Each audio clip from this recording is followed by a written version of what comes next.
mine's set up. You've seen my pictures of the dish. That's too much smoke. She was talking to that creepy hand. She was talking to the mayor and all that sort of stuff. Anyway, she took me on one time. She said,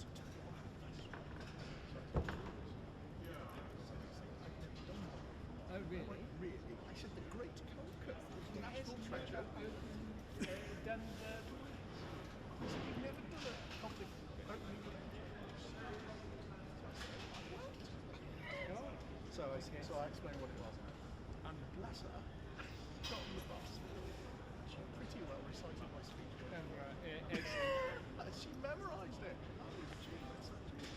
Well, I suppose that's her job, isn't it? Well, yes, she exactly. writes a script and then has to get it absolutely word perfect. And I wrote a few jokes in there as well. Right.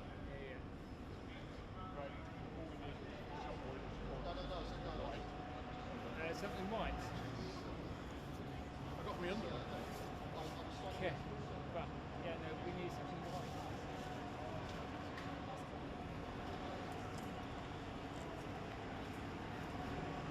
And so she did it. Anyway, so I then said, "Carol, I'm going to do an interview for Rachel.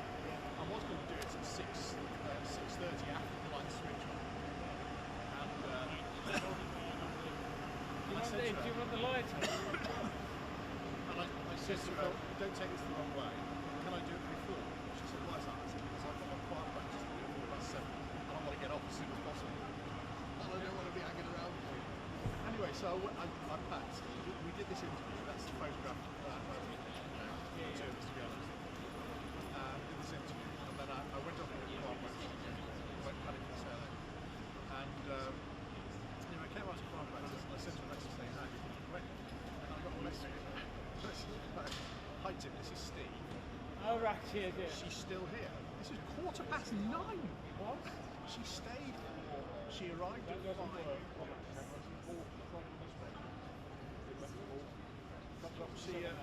Sorry?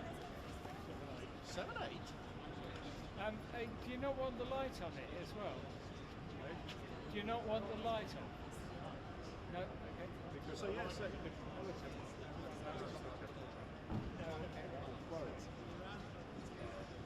we're doing white balance. Oh, sorry. No, she's got control room today. That's control room.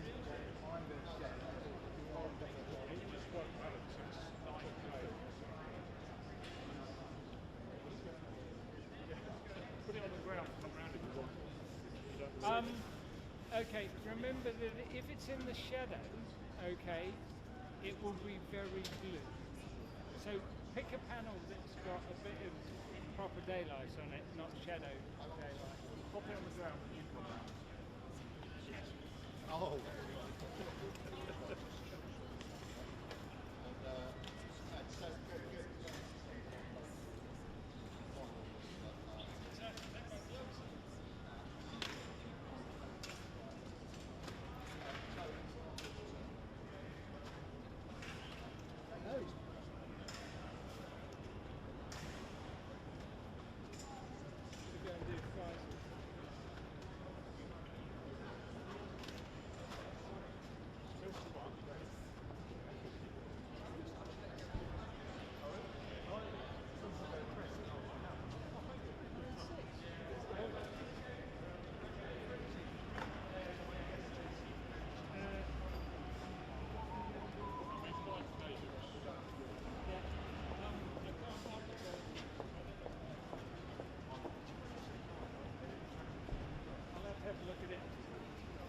Look at it later.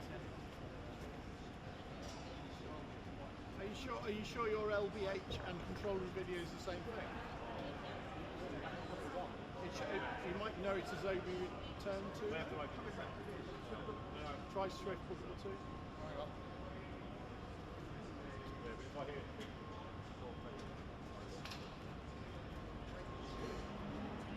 Can that be really rude? Get out of the way. Yeah. Yeah. Sorry, I beg your pardon. It's all right. I'm being super organised. I'm doing the really important job of holding a white balance. Sorry, I beg your pardon. Jack, sorry. Yes. Jack. trained for years. Hello. Yeah. No, Hello. It's someone. It's a technophobe. That's right. Who doesn't When you recognise go what live he now. does. Listen, this is what we've got over there. Because I think I'm left actually this up. So, yeah, whenever you're ready, mate. All right. Are they both yours? Oh, yeah, no worries. That's all right. Oh, that was easy to drag it down the end. What? I've got a picture returned now. Somebody at Morgan. Oh, right. That's really cool. Oh, no, it's the angle here, right? Okay, so that's the one.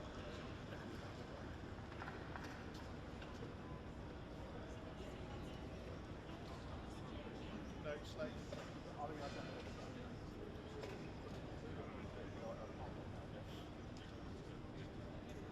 I'm bringing Scardo over.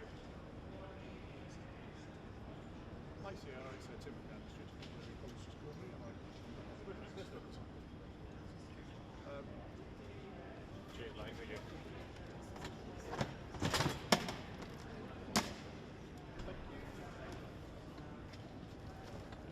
Yes, it is. Oh, yeah. Sorry. Yeah. That's it.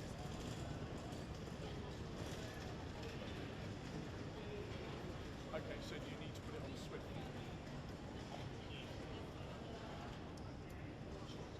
No, I know. Yeah, I'll be returning two. I'll just ask Andy what. Are we returning? Odd number. Do we have an odd number?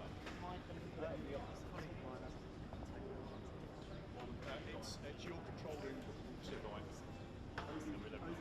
Which is going to cost LBH OB return is 135.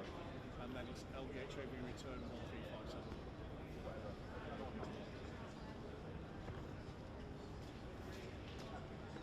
On an odd one, please. Yeah. Pick one. Number one. Number one. Okay. There we go. That's it. You can see it there. The reason it's on odd is because they've got an MDI. Right, I'll call back shortly for a full lineup test. Thank you. Cheers. Bye. So the NDI comes now. And the other number on rack one.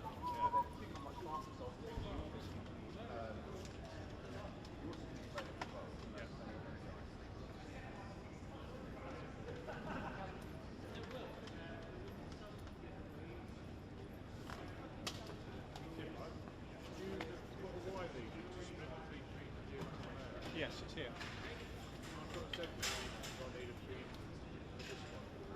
Can you what? I've got another Y lead if you want. That's coming out of the clean feed. I'll get you another clean feed. Hang on.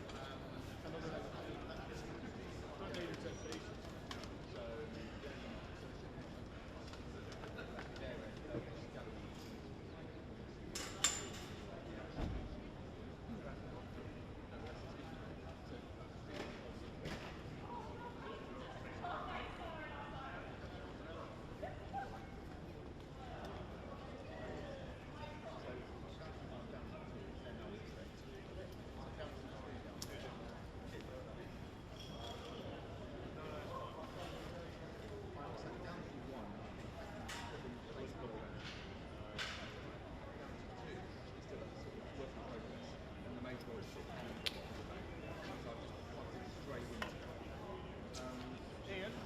Oh, sorry.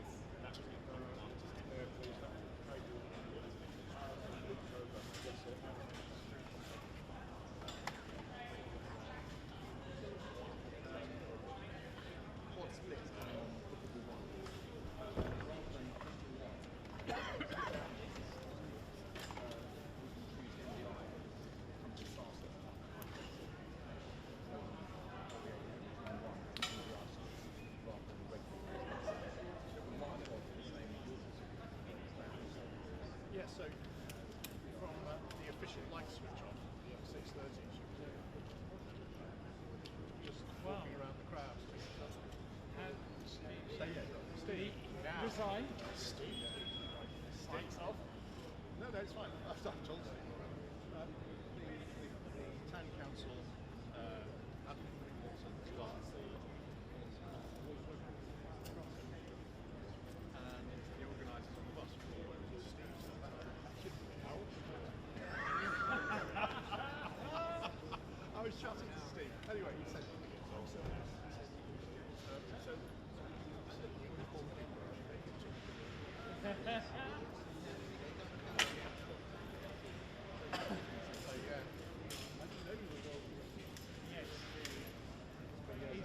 also a firearms. go. He's also a firearms. I know. So he spends most of his time training. So, yeah, I said no. I was a bloke. Yeah, exactly.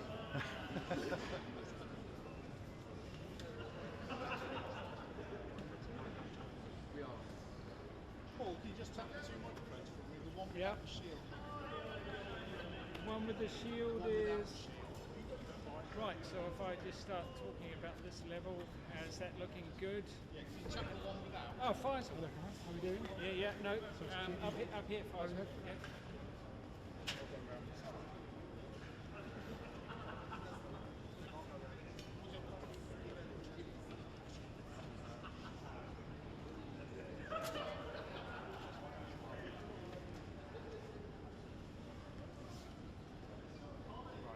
Happy with microphone one? This is microphone one, talking on mic one. Talking on mic one.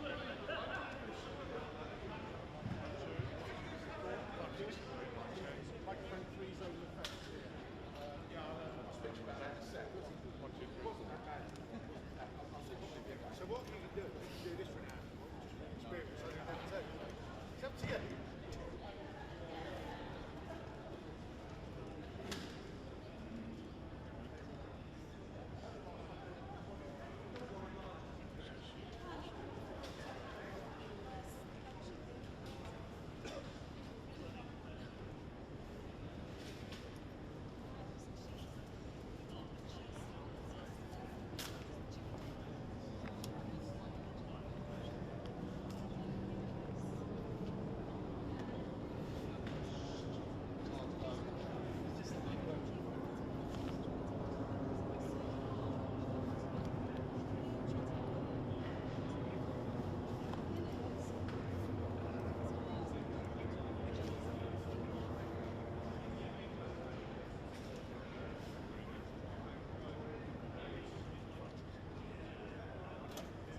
Let's go down the street. Getting ready to do comms checks with you.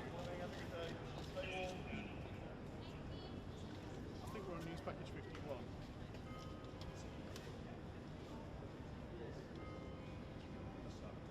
Yeah, so you should be able to hear me coming in on the feed. Oh, I can hear myself. That's cool. So clean feed return.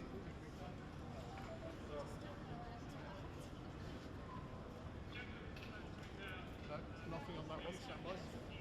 No, nothing. Can we check? Can we just check we're in the right one? Oh, can I just check it's dialed up?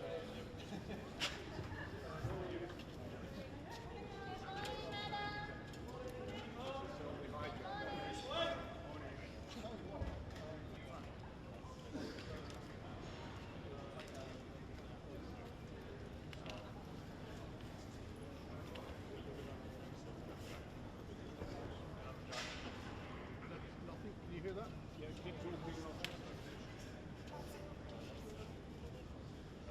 Once more. My colleague can hear you, but I can't hear you. That's my problem. Would you mind just? Is there any chance you could just push network?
yours?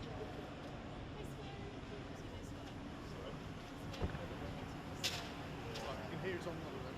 Can I call you back in just a second? Would you mind just waiting there? Excellent. Thank you very much. I'll call you back in a second. Cheers.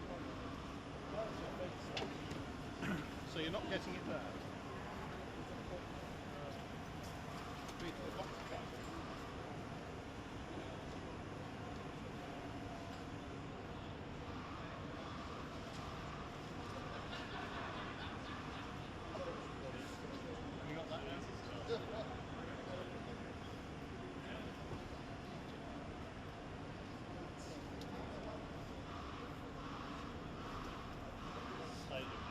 Thanks, Carl.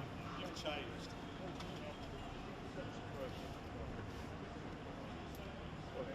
Right, so it's this box then.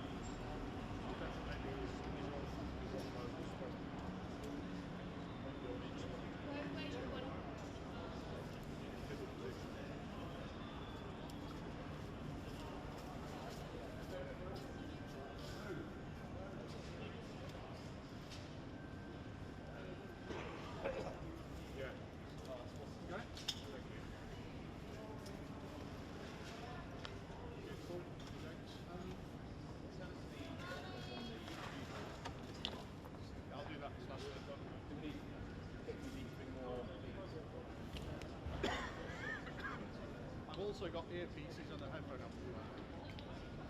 They're all in the trolley.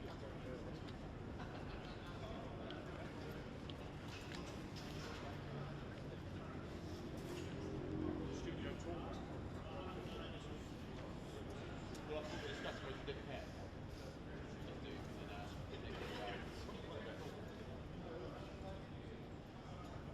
Gabby gets it.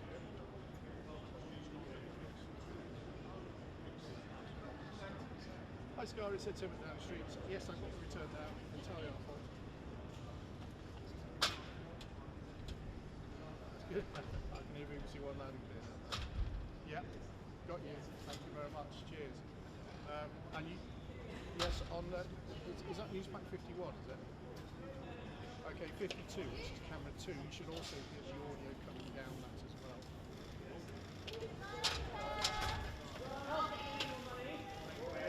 No, it's just in case streaming you switch between cameras. And then you should have standby camera here. Brilliant. Thank you very much. Thank you very much. Cheers. That's fine.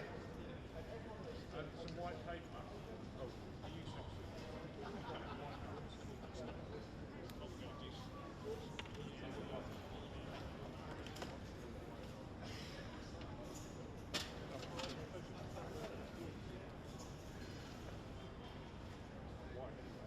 What's that? that looks creepy.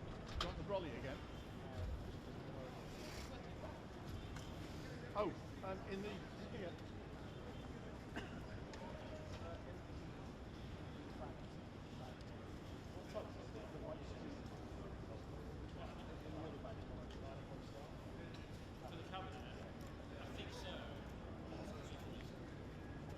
the auto script bag is here. No, the TV.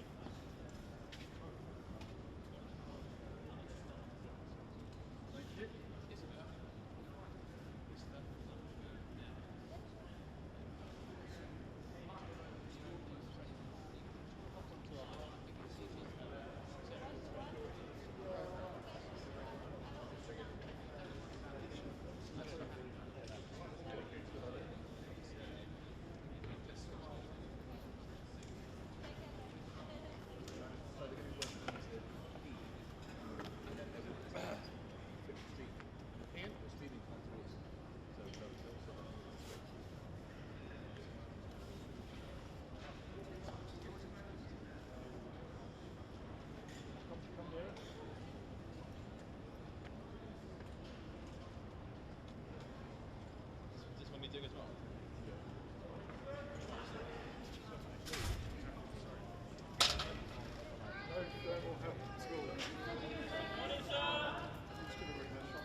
get warmer as the morning goes on.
You're happy they're the same colour now?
Are you happy?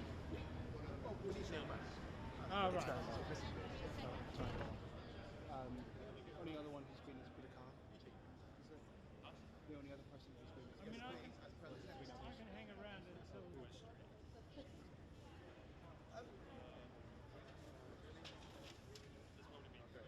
And literally, as soon as I left, the very serious about it. Yeah, car came in.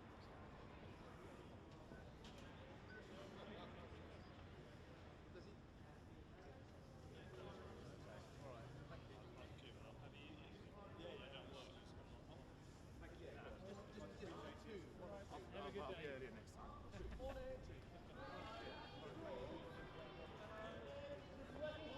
Morning, Mum.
On the Bradford stuff, what is she doing? Speaking to ordinary people. Yes. Alright, so is it just a throat? So this is But how do I... what the people want. That business correspondence. Assessing what people want. What people want. Okay. This thing's people want more. Okay. So it's not just Joe Public, it's sort of... It's sort of opinion formers in Bradford and that sort of stuff. Got a bit of that and a bit of out of that somewhere. Just a few special No, I'm just leaving them. Getting the hang of this whole comedy thing. Obviously being so fresh into the world. It's, how old are you? 14? Is that... Straight.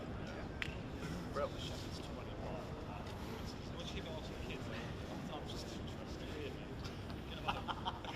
It's a little bit fun. they're going to be that sound, are they? How long did you?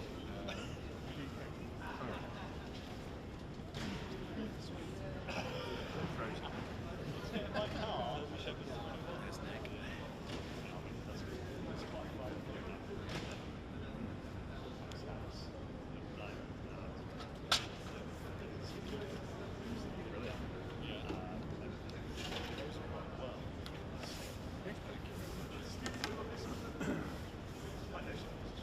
I'm Dylan, how are you? So good, really. It's just like, no.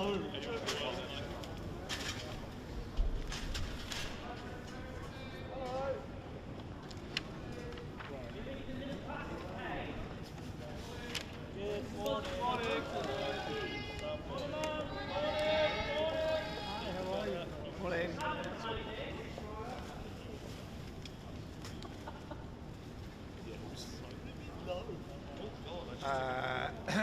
I can't see them as yet, but yes, I've had a quick look at them.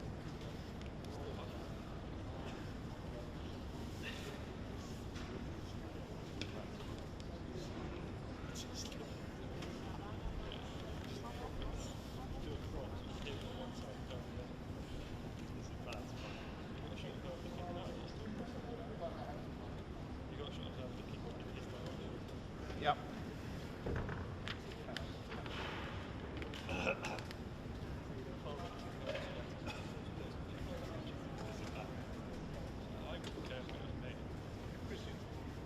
Yeah, talking at this level, 1, 2, 3, 1, 2, 3. How's that?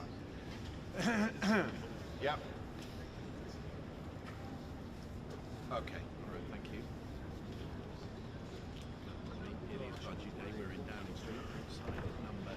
We're in a few months' time. Chancellor Rachel Reeves will mention and reveal to us the famous red box and the budget she hopes will shore up her position and that of the embattled Prime Minister. It's incredibly frustrating here. It is Westminster, Canada, Huddle, and the group of material this budget can mean for each of their departments. It's full.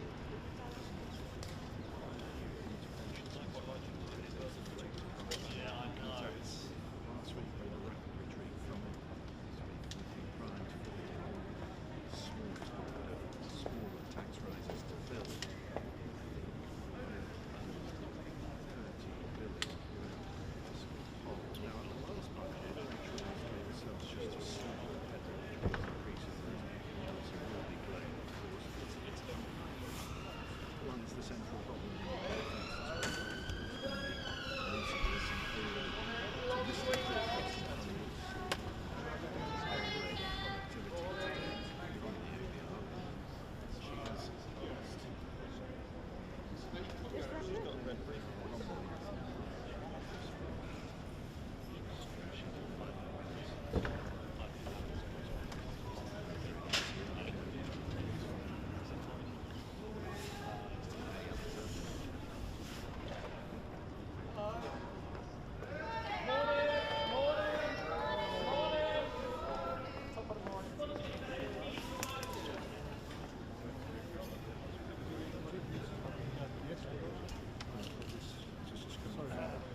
That's alright. So I'll take my case off.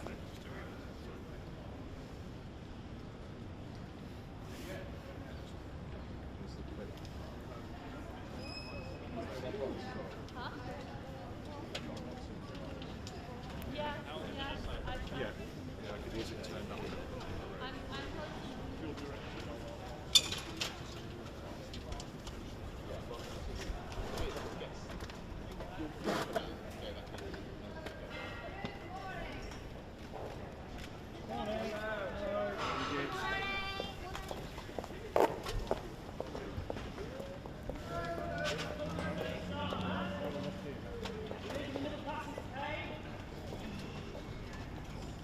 right one as well if you prefer it. I'm going to be on this side. Morning, Nick. Hey, Christian, Hi, how are Nick. you? Nice to see you, mate. Is that all right? very well, Don't thank mind you. that. Start early.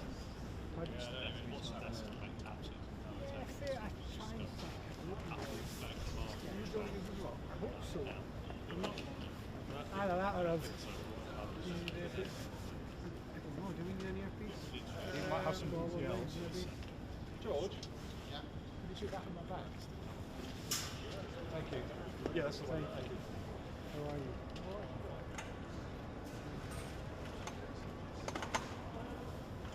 Can you just scroll up on the... Hello. Live from Downing Street, I'm Christian Fraser. Can we just have a quick run through? Do you want to be next too? Live from Downing Street, I'm Christian Fraser. This is... Who's on auto cue?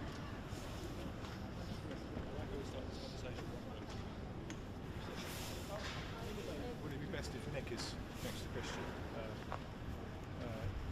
Probably, wouldn't it? Probably. Well, no, because the first questions will probably be to politics. Yeah, that's all right. Probably. I don't mind. Fine, So, Is that because you'd have to stand and pretend to look interested in what I we're saying? don't mind, but it's easier if you don't have to do that. It's honestly my biggest fear just now is those one Can we plus just check that twos this all in the is studio. working? Right. Where you've got to sit and Naomi, are nod you- can and you look scroll up interested and in down what and see if it someone else works? is saying, being caught off Yes. guard. Okay, hi. Yeah, can we just have a quick run through, make sure this all works? Live from... There's one that's Okay. basically just trying to concentrate. Yeah, I'll talk Live about from this Downing coming Street, up. I'm Christian I'll talk Fraser. about This is the BBC economy. News. It's The 2.9 cabinet meeting trillion is underway pounds here in in terms of Downing Street GDP. ahead of Rachel. That's a Growth bit is slow. pretty weak. Yeah, I will talk at this level, or Stopped. maybe this level if I get excited. The cabinet meeting is underway here in... Yep. Are they scrolling? He's got to mix it. We're mixing it here. Yep. Oh, wait. All right, yeah, they were just testing guest mic. Okay. Okay. How are you, Danny? Live from Downing. All right. All right. Live from Downing Street, I'm Christian Fraser. This is BBC News. The cabinet meeting is underway here in Downing Street ahead of Rachel Reeves' budget announcement this afternoon, in which she will lay out her tax and spending plans to Parliament. We will have special coverage. The Chancellor says she will make fair and necessary choices to ease the cost of living, but will it be enough to ease the concerns of the markets? It's a bit slow for me, Hannah. If you just scroll a bit quicker. I can't hear Lewis. Happy birthday. Yeah. Yeah. All right. Okay. Hold on.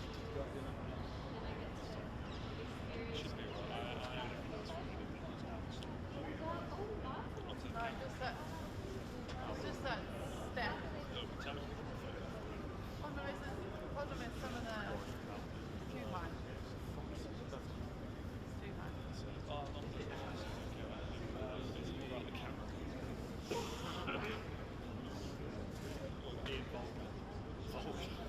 Overstating it to say this is make and break for her. I don't think it would. They're slightly oversized for me.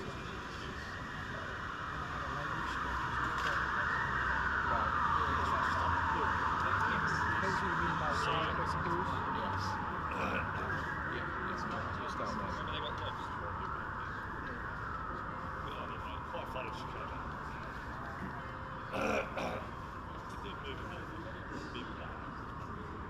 I don't know what that is. I think it might be something like camera. Live from Downing Street, I'm Christian Fraser. This is BBC News. The cabinet meeting is underway here in Downing Street ahead of Rachel Reeves' budget announcement this afternoon, in which she will lay out her tax and spending plans to Parliament. We will have special coverage. The Chancellor says she will make fair and necessary choices to ease the cost of living. But will it be enough to ease the concerns of the markets?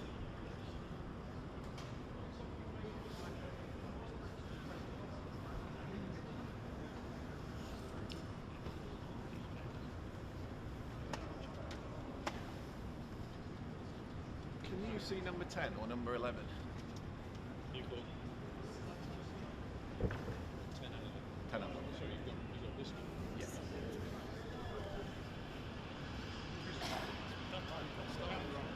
Number 11's cool. We haven't had 11. Posh.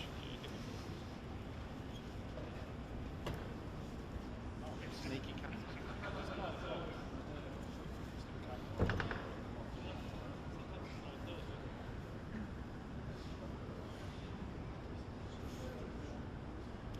A very good morning.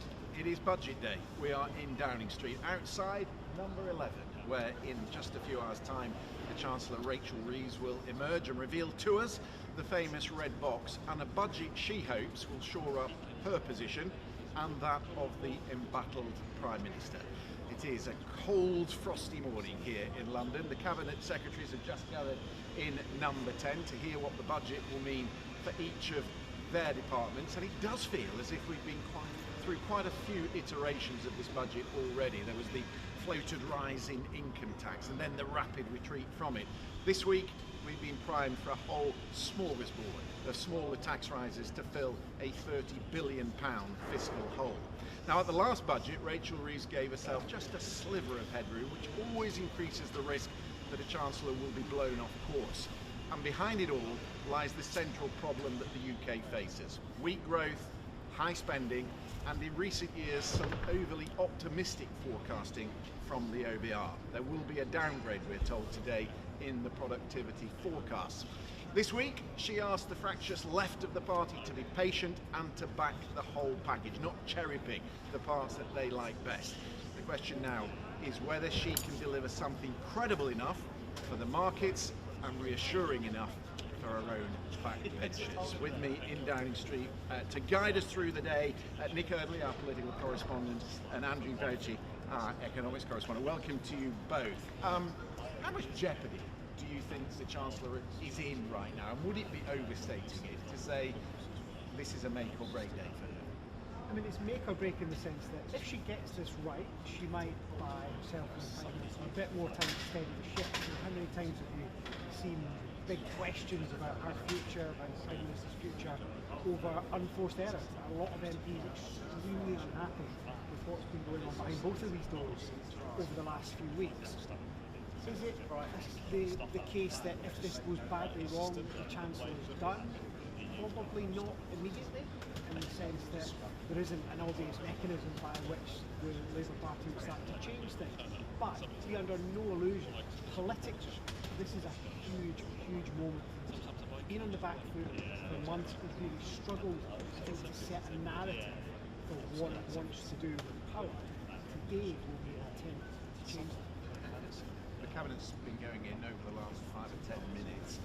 Will they know most of the detail of this, and what is the purpose of gathering them around the table ahead of the statement? We'll get a lot of the detail in there just now. I'm sure Rachel Reeves is giving them her pitch for why this is the budget that we need to deliver. She's been doing that all week actually. I was in Parliament on Monday when she was speaking to backbench Labour MPs, telling them that this was going to be a budget that was difficult but necessary. And I think that probably gives us a sense of where we're going to be this afternoon. There's going to be some stuff in there that's really unpopular. There's got a lot of criticism over the next 24 or 40 hours.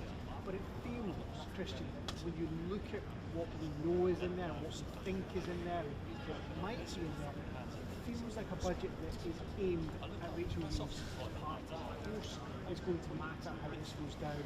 The market, of course, it's going to matter how this goes down in the business world. They seem pretty unhappy with what they've heard so far. But when you look at things like scrapping the two-charge cap, when you look at the tax rises that are coming, when you look at the mansion tax, whatever form that ends up taking, when you look at the promise not to cut spending, more tax for the NHS, more money to tackle the cost of living, that's the sort of stuff that Labour MPs will chew your ear off about.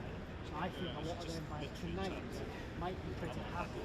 As ever though, we're working on the previews, which are designed to set the agenda for number 11, Devil, to use the cliche, to the detail. Yeah, see if the real thing's as good as the trailer. Andy, it's finally here. Look, I mean, all governments pitch roll. They like to know, politicians, how a certain policy might go down. But this has been more than usual, and I wonder what sort of effect it's had. It used to be against the rules to trail your budget so heavily. There was a thing called parallel, and the Chancellor was supposed to say nothing about the budgetary measures for at least 3 weeks before the budget. That's completely gone out the window, went out the window with the last government. But I think what the city, what the economists, what the analysts will be looking for is any sign of boost for economic growth. This is what the government said it was coming in to do, to boost economic growth. But the trouble is, if you raise taxes on people, they have less money to spend. That tends to slow down economic growth. And another thing to look for here is there will be the headlines, and there will be, as Nick says, the devil in the detail. Now, one of the devils in the details is spelled taxes, frozen thresholds. We've got used to this idea. We got told by both major parties before the last election that they wouldn't raise tax rates. But that doesn't mean they're not raising your taxes, because by freezing the threshold, more and more of your salary goes above the threshold where it's exposed to tax. You end up paying more tax. It hits the bottom line of your payslip, even if the rates haven't gone up. And in fact, overall, over the last 4 or 5 years, both Tory and Labour rises in taxes through the freezing of thresholds has been the biggest tax rise since Geoffrey Howe doubled VAT in 1979.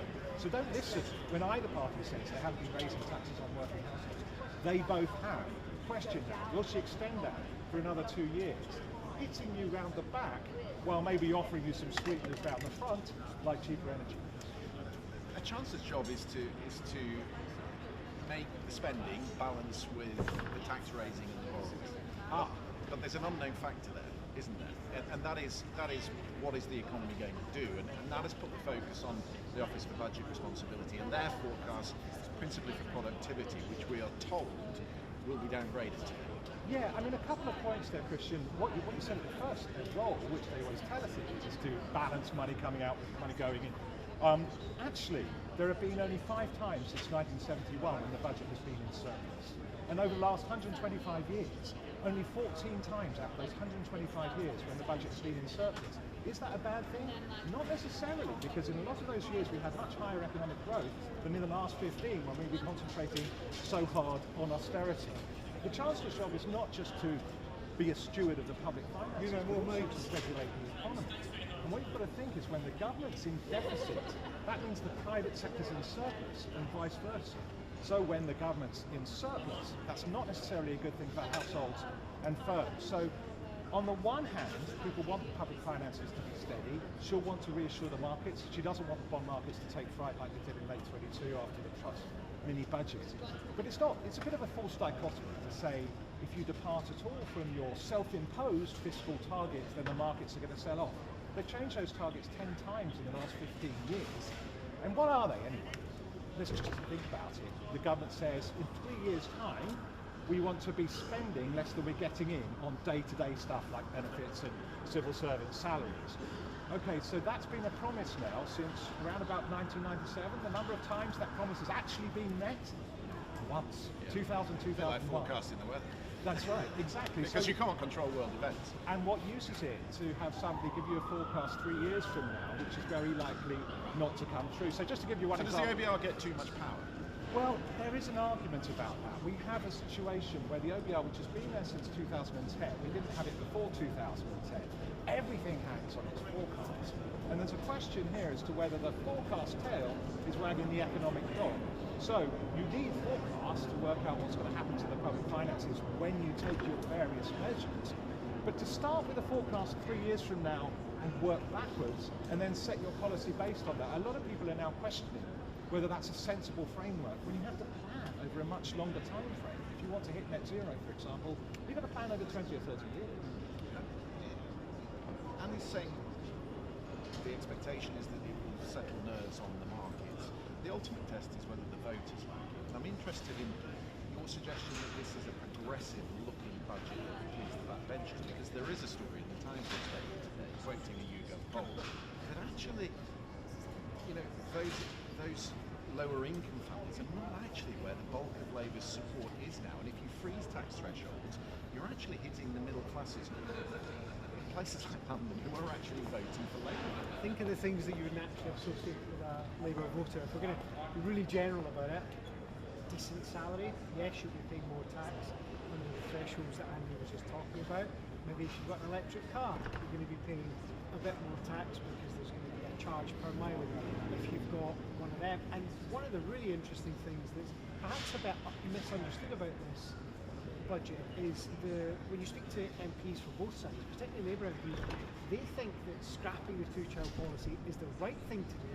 They don't think it's popular. And the polling actually suggests it's really unpopular with a lot of people who might actually be Labour voters. So there's a lot in this that's going to be really complicated, and I suppose the ultimate test over the next few days, when people at home sit down and use the budget calculators or figure out all the things that are going to matter to them, is do they feel, one, any better off, and two, do they think it's fair? Because a lot of people, I suspect, will be prepared to pay a bit more tax if they think there's a benefit from it. The danger for the government is that with the smorgasbord of taxes that people kind of slowly realise they're paying a bit more, and with the spending already set out, they don't feel like they're seeing the benefits. Well, our special coverage will begin at around 11:15, just ahead of the Chancellor coming out of the doors of number 11 this morning. You can watch it all here on BBC News. Let's get a look a little bit wider at the British economy and what it's going to mean for businesses. Here's our correspondent, Mark Ashton.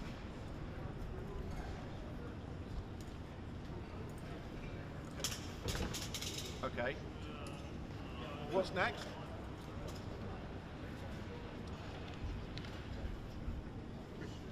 Can you ask the director of the camera crew have directions what shot they would like in the gallery?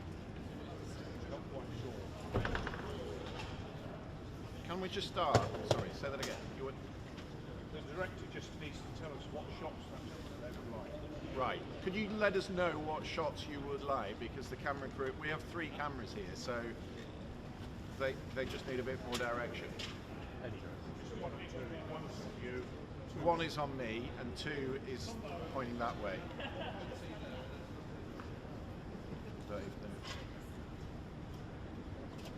Christian? Yeah.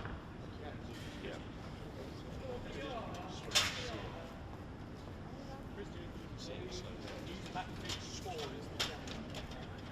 Right. Did you hear the thing about the cameras? You did? Yeah, news package 54 is package 2. The number 11 camera is on package 54.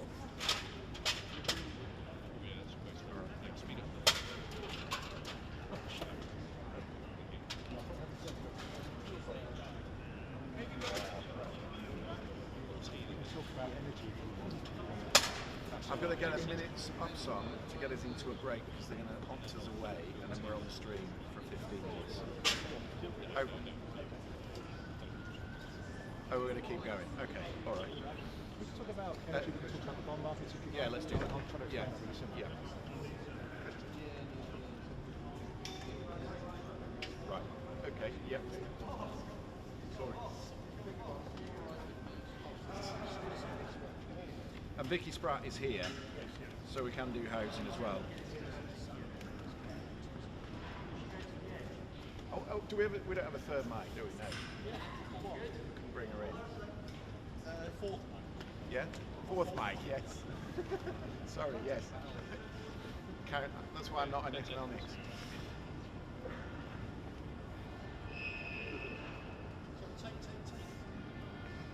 Maybe we should talk about debt. If debt were a political department, then the cost of servicing that debt would be second only to the NHS. So what the markets decide is crucially important. We're paying an awful lot of money in debt interest. Yeah, that's right. And the way to think about it is it's a bit like your credit rating. So if you have a bad credit rating, it means that your lender's going to charge you more interest. So similarly, the bond markets evaluate prospects for the UK economy and set an interest rate that they demand in order to compensate themselves for their risk. If they think that the UK Chancellor has poor credit because we're not sure how she's going to make her fiscal targets work, then they might charge a higher interest rate. The signs are so far is that they've been charging lower interest rates in recent weeks, which does suggest that her efforts to appease the buyers and sellers on the bond markets have been reasonably successful. When you look at the polling, Nick, The polling actually suggests that people would prefer to pay higher taxes than go through another period of austerity. So they want better services. We need in the country a more honest conversation about how we pay for that. Do you think that gives us some room for this fiscal consolidation? You're going to hear the Chancellor say, I suspect she'll say it in the Commons today, that there will be no return to austerity. She's going to make a really big thing today about introducing swingeing cuts, like the Conservatives have called for, to balance the book. So yes, in that sense, I do think she has some cover, because people look at public services and quite often question why they're not working. This is the example being the NHS. There will be more cash for the NHS in the budget. However, I do think we will see some cuts. Don't know exactly what they will look like, but one of the key areas that's been discussed is obviously welfare. The government wants to bring down the cost of welfare, it's really struggling to do it because Labour MPs weren't on board with the plan that was announced earlier in the year. But in terms of how you view the big picture of this budget, with the Conservatives saying that one of the big problems here is we're just spending too much, the state's too big, we need to reduce the size of it. The Chancellor's rejecting that argument. She's saying that we're not going to have big spending cuts on public services. We're going to focus instead on tax rises, because we think austerity again would be really damaging. Vicky Spratt has just joined us. She's the Housing and Society correspondent for the UK. One of the headline things that is trailed quite heavily is a mansion versus tax bill. How's that going to affect that? Well, this is something, there's been so much clarifying about this budget and lots of rumours, but one thing we do know is a new property tax. It looks like it will be on homes worth over £2 million, many of which are in London, which of course is a Labour stronghold. How will it affect Labour is a huge question. How will it affect the market? I think it's a question that the Chancellor's going to have to answer. What this is about is revaluing central council tax values. Now that's probably a good thing. They haven't been looked at since 1991, and as everybody in this country knows, we've had an epic house price inflation since then. But the people on the receiving end of this mansion tax, as it's being called, probably won't feel that it's very fair if it's only there paying a new tax and not a revaluation of the whole council tax system, which is what was being trailed earlier in the autumn. Am I right that what she's thinking is a revaluation of houses in that top bracket, specifically for the purposes of this mansion tax, and that will be separate to the council tax band? Because that sounds complicated. This sounds very complicated, doesn't it? And my understanding, but we don't know what she's going to announce. My understanding is that they addition levy. That is Paid once. complicated. Exactly, but we have heard it might be delayed until after people die. That sounds a lot like an inheritance tax by itself, and I think that's how people feel about it. So if Rachel Reeves does do this today, if she does anything to remove that tax, people are going to pay that mansion tax. So I think how it's implemented really matters. If it's annual, for the people who maybe bought those homes when they weren't worth £2 million plus, that might be a lot of money. It might be asset rich and cash poor. So it could mean that we see some of those properties come back onto the market for public tax, or that people's children are paying them after they die, which is very hard to stand up to voters. And homeowners have brought consultants who know all about the housing ladder. You need those at the top of the shift in order for them to become free. Is there a danger if you put a tax at a specific level that you start getting bunching below that 2 million bracket? Oh, absolutely. And also people looking at selling just below to make sure they can get a buyer. I think it could really impact the market in that sense. What I would say though is lots of economists I've spoken to are actually in favour of a revaluation of the system as a whole, because we've got properties in London that are worth much more than they were in the 90s. You know, people in other parts of the country paying far more proportionally than some owners in London. So I think just doing it at the very top of the market is probably not the right thing to do. In practical terms, politically, it might be more palatable option. Just very quickly, no decisions on stamp duty. We don't know what's happening on stamp duty, but I would say all of the rumours about stamp duty have been already damaging. We started hearing this in August. There are people who are not moving, not listing homes because they're waiting to find out what's happening today, and that has already impacted the housing market. All right. Well, thank you very much for that, Vicky. Lots to look at when we get the statement at around 12:30 after Prime Minister's questions this afternoon. We'll talk maybe a little later in the programme about fuel duty and also so a new tax that's coming in for electric vehicles. What sort of effect will that have on the market? You're watching BBC News.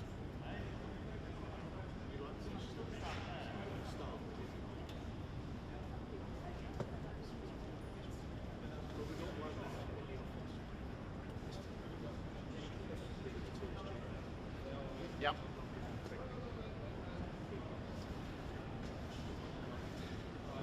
Welcome back. We are in Downing Street ahead of the Chancellor's statement later this afternoon. And Verity, Vicky Spratt, Housing and Society correspondent from the iPaper, is with me, and also Nick our political correspondent. Andy, on the economic side, we talk about the endemic problems in the UK economy. So low growth, high spending, low productivity, low wages. Why are we in this sort of doom loop, and why are successive chancellors, I don't lay the blame specifically at Rachel Reeves, but why are successive chancellors wary of reform? Why are we in this doom loop? I mean, in a way, people have been struggling to answer that question for the last 20 years, particularly with regards to productivity. So productivity is the amount workers produce per hour. It's not about how hard you work, it's also to do with the technology that you've got, etc., how much you can produce. In the 20th century, that used to go up regularly by more than 2% a year, and that was why employers could afford inflation-beating pay rises. But since about 2004, it's been struggling to get off the ground. There are questions as to whether we're measuring it correctly. But this illustrates the point I was making earlier. By downgrading its forecast for productivity, the Office for Budget Responsibility puts Rachel Reeves in a situation where she has to find another £21 billion. The word find is inappropriate for a fiat currency government that just spends money into existence. That's how it works. It doesn't find it from some magic pot that is safe up for tax. But nevertheless, if she wants to hit her self-imposed fiscal targets, she then needs to adjust her tax and spending plans in order to accommodate that, and that's why there's been such talk of tax rises. But as for the doom loop, you can put it down to a lot of things. I mean, you've got a huge generational inequality, which Vicky was sort of alluding to, where house price rises redistribute wealth upwards from young to old and from poor to rich. And what we've had over the last 25 years is super low interest rates that have made credits really cheap, which have pushed up prices, and also government policy, which has pushed up prices even further. And you have this horrible misdistribution of space where the people who need houses, young families, can only rent, they can't buy, and the people who don't need them, older folks, baby boomers, have nowhere to sell down to. If they could downsize to suitable properties for people getting older, needing care, then that could be a different situation. But we have a frozen up housing market which doesn't work to serve people's needs. So that's one of the long-term elements. Another is just private indebtedness. The private indebtedness that's taken off alongside house prices has meant that we're vulnerable to crises like the 2008 crisis. And we are totally reliant on interest rates today. So we raise interest rates in order to control inflation. Who does that hit? It hits the people who borrow the most, young people. Who does it benefit? It benefits the people who save the most, older people. Who's getting a triple lock rise in their income, in their state pension income? Older people. Who's getting hit with freezes in working age benefits, or has been in the last 5 years? Working age benefits. So these generational differences are becoming yawning, and the politics of trying to appease the grey vote has left young people very frustrated, as I'm sure you can agree. Yeah. It's very difficult. Well, it is that gap, isn't it, between wages and rent, and that specifically affects young people. A lot of young people in London. Absolutely, and it's a huge problem. And it does relate to productivity. I wrote a piece yesterday which found that people are now spending more than 50% of their income on rent in London and close to that in other places. That means that they don't have money to spend on other things, to do other things. It's a huge problem. Lots of the money that they're earning in work is being absorbed by landlords who rightfully own.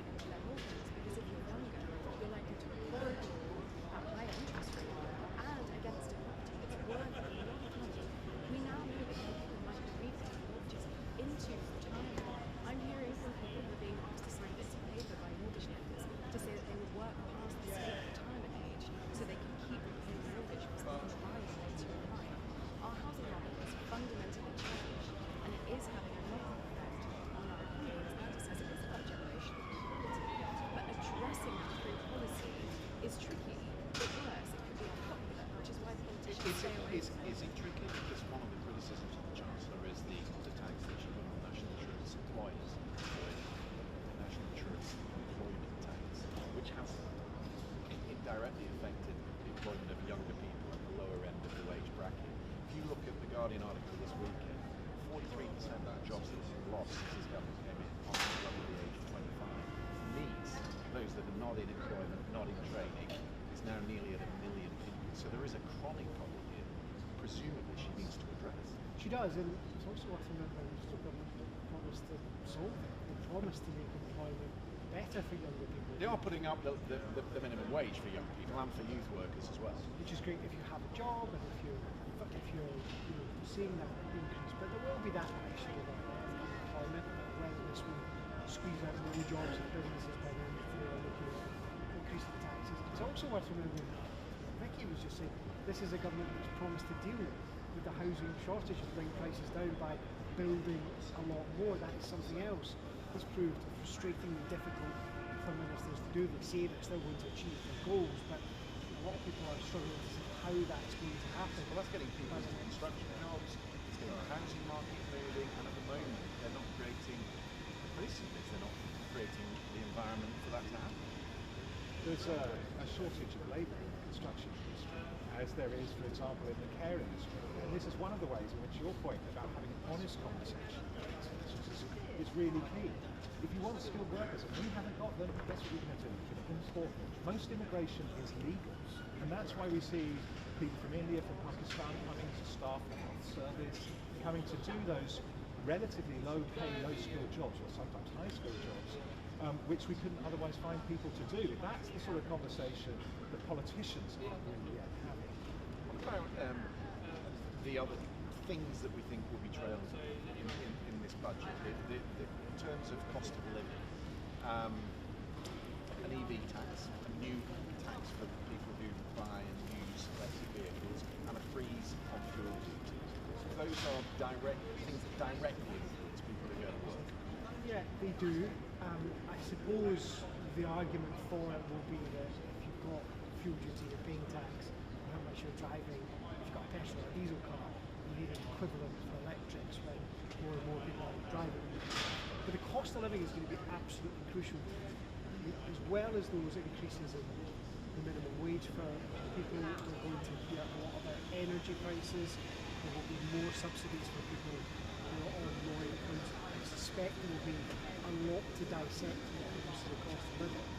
And again, it all comes back to what is the big political message, as well as all these really important economic and housing issues that we're going to talk about later. The big message is what the Chancellor needs to sell to the country. When you speak to Labour MPs, you speak to actually some people in government as well, they are worried they don't have that big message in place. Okay, Nick, Vicky, Andy, thank you very much for the moment. Coverage will continue here at Downing Street. There is a cabinet meeting currently underway. We should soon start to see Secretaries of State emerging from number 10 ahead of the Chancellor's appearance at door at number 11 around 11:15 this weekend. You're watching BBC News.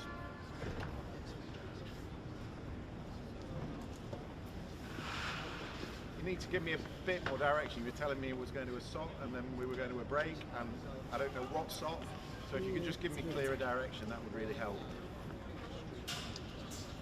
I think there was an issue with switching a talk back to stream because George couldn't hear it. Hi. But we'll start with Dan Needle. Can you just give me clear direction as to what we're doing? It was a bit all over the shop there. I know they were trying to show what speakers were getting. So they need to be back in.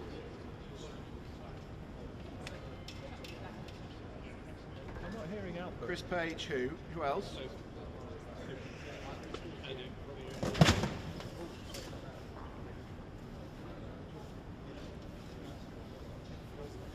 Can you come off?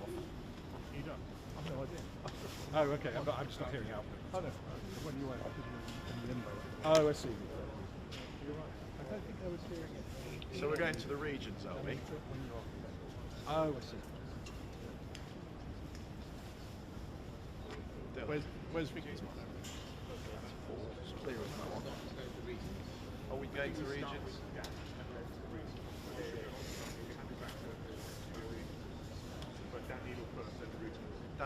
first? Yeah. Well, I've just been told the 3 people first. Is that it? Okay, we'll do the 3 people first. Right, I was just told this one.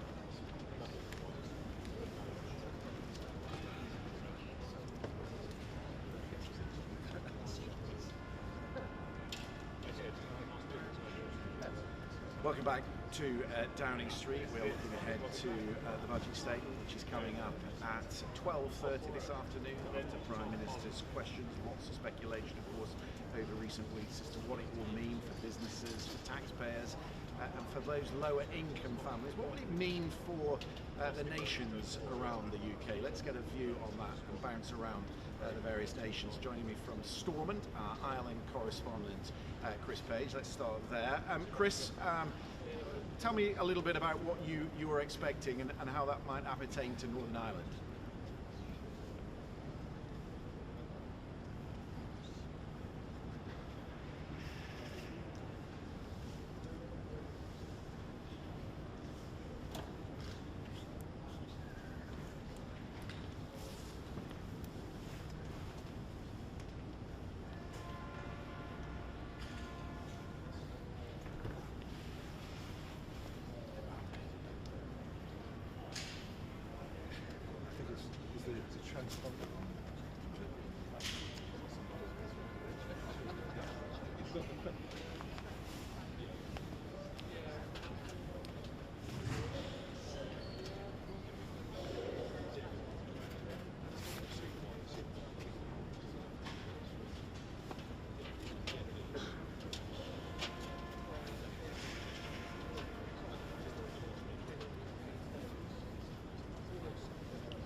Chris, thank you for that. Let's go to Glasgow, speak to Douglas Fraser, our business and economy editor in Scotland. Of course, Labour did very well in Scotland at the last election. Do people feel that the Chancellor is delivering for them?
Yeah, it's going to be really interesting, that one, isn't it, Douglas? So we saw Ed Miliband going through the doors just a short time ago.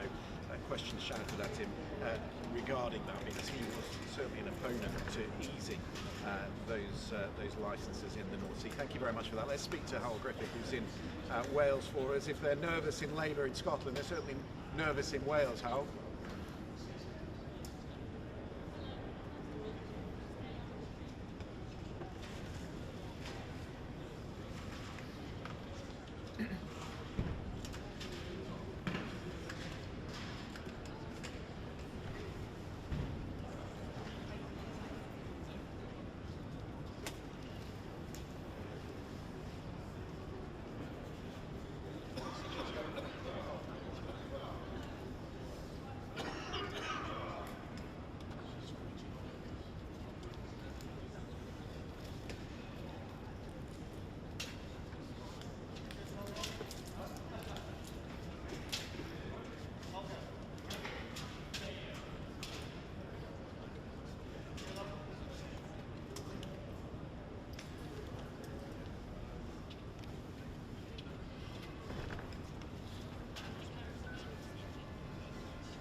Really important day in the Labour heartlands for the Labour government.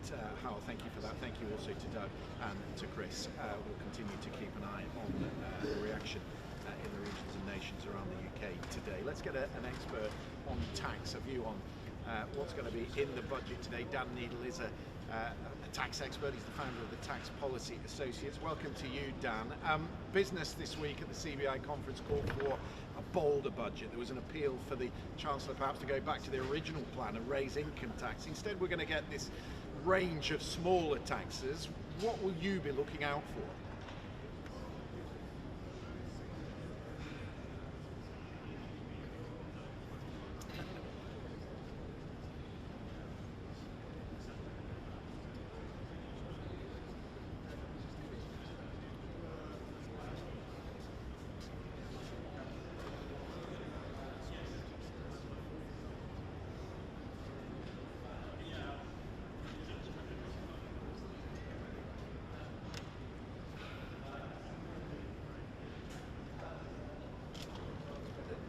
People saying that she's got to stick to her fiscal rules.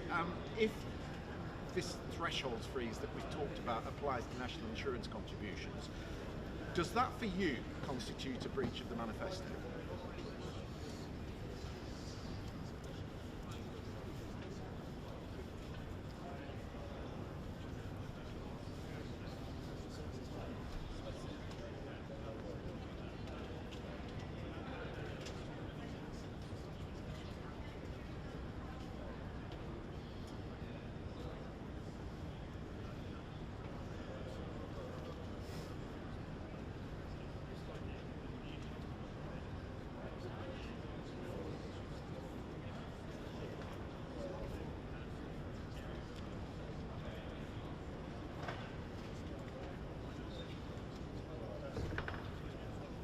Talk about one of the other issues we've not really touched on, and that is this heavily trailed policy of bringing in a cap on pension contributions and on salary sacrifice.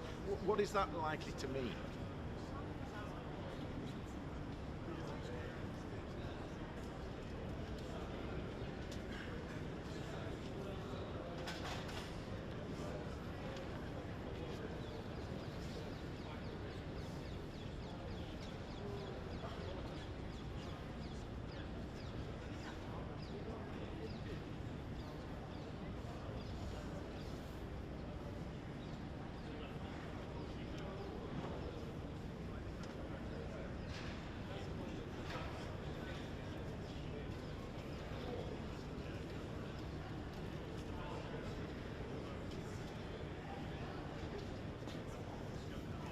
Dan Needle, tax expert, thank you very much for that. Let's get a macro view, shall we? And join Ben Zaranka, who's the Associate Director at the Institute for Fiscal Studies. We're going to hear lots today about headroom, and I want to be very sure that we all know what we're talking about, because we do presume a lot of knowledge on the part of the viewer. Can you explain to us what this buffer is and why it is needed?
Yeah, I mean, as you say, it's a narrow margin, 10 billion, and of course you're always at risk of being blown off course by world events. But then Jeremy Hunt did something similar in his final year. It was a narrow headroom that he had. What would satisfy the markets in terms of a sensible amount of money to put aside?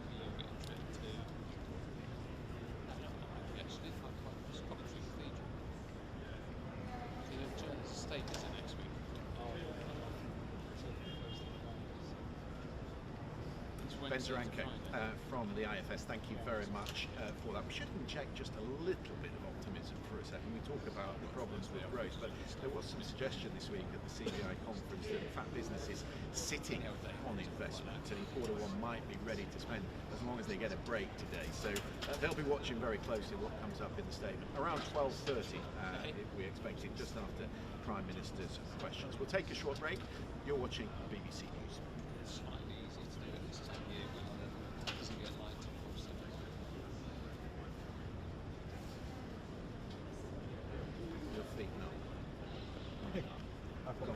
Stupidly with sensible shoes. I should have come in with big problems. It's a horrible microphone. It's even colder than the rest of it. So we've got one Emma Wall. Yeah. Yeah. Have you got the top shot of Westminster?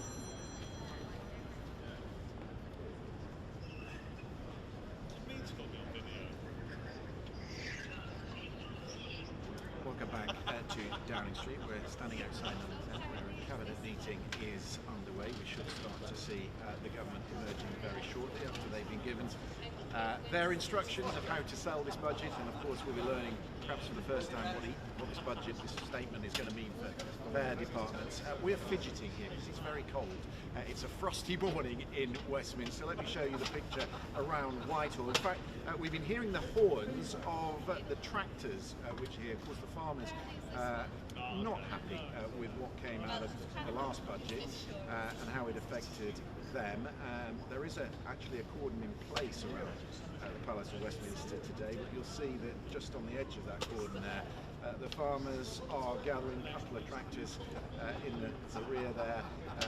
They were driving around Portcullis House this morning as I was just coming out of the tube, piffing their horns, making themselves known. So we'll get maybe a view from them a little later in the day. Let's bring in Emma Wall, Head of Platform Investment at Hargreaves Lansdowne. What are you looking out for today, Emma?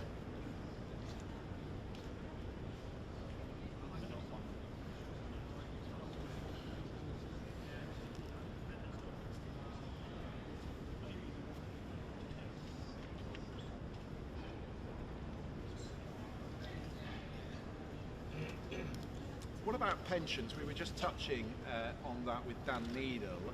There is we think, change coming for those who contribute their sacrifice their salaries towards their pensions, which currently they don't pay.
There are always winners and losers in any budget.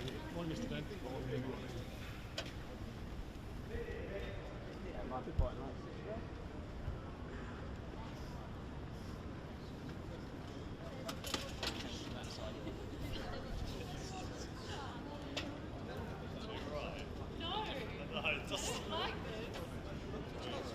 I don't understand this.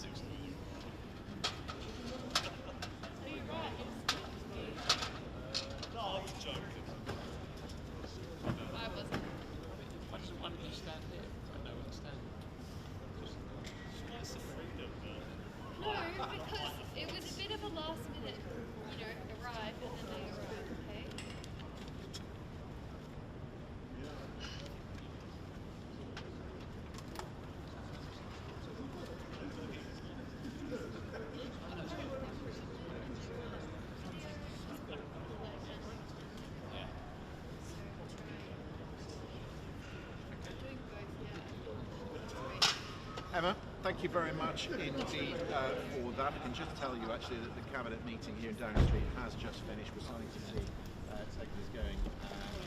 There's Yvette Cooper, the Foreign Secretary, who's just leaving. You're watching BBC News.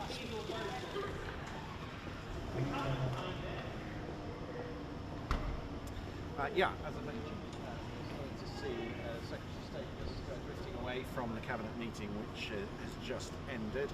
Of course, they will have been given their instructions today how to go out and sell this budget to people like me and all the media that is gathered here in Downing Street, and perhaps learning for the first time what this budget will mean for each of their departments. Let's speak to Atul Kochar. He's a chef and restaurateur, owner of several restaurants across the UK. Welcome to you. Let's start by looking back. What did the last budget mean to someone like you running a small business? How did it affect you directly?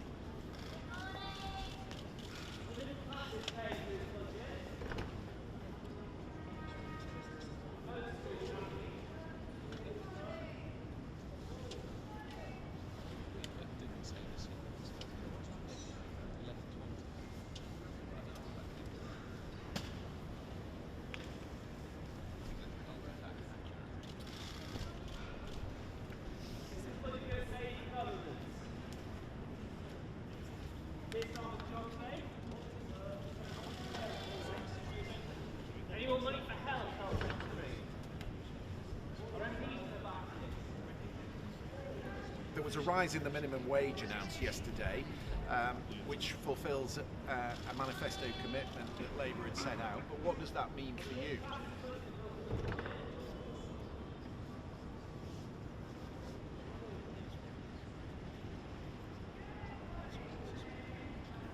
No, but you can keep it for if they say something that isn't totally aligned to Friday. That's what you're there for. Thumbnail Paul. Your 3-day-old picture, got used to that. In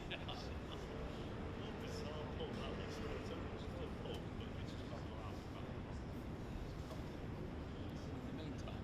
Yeah, in the meantime. Inflation is currently running at 3.6% as of October. That's down slightly from September, primarily due to the smaller increases in energy bills, but it is sticky. I wonder how that's affecting your forward planning. Still the same thing, yes. Well, it's a picture that we probably should have had.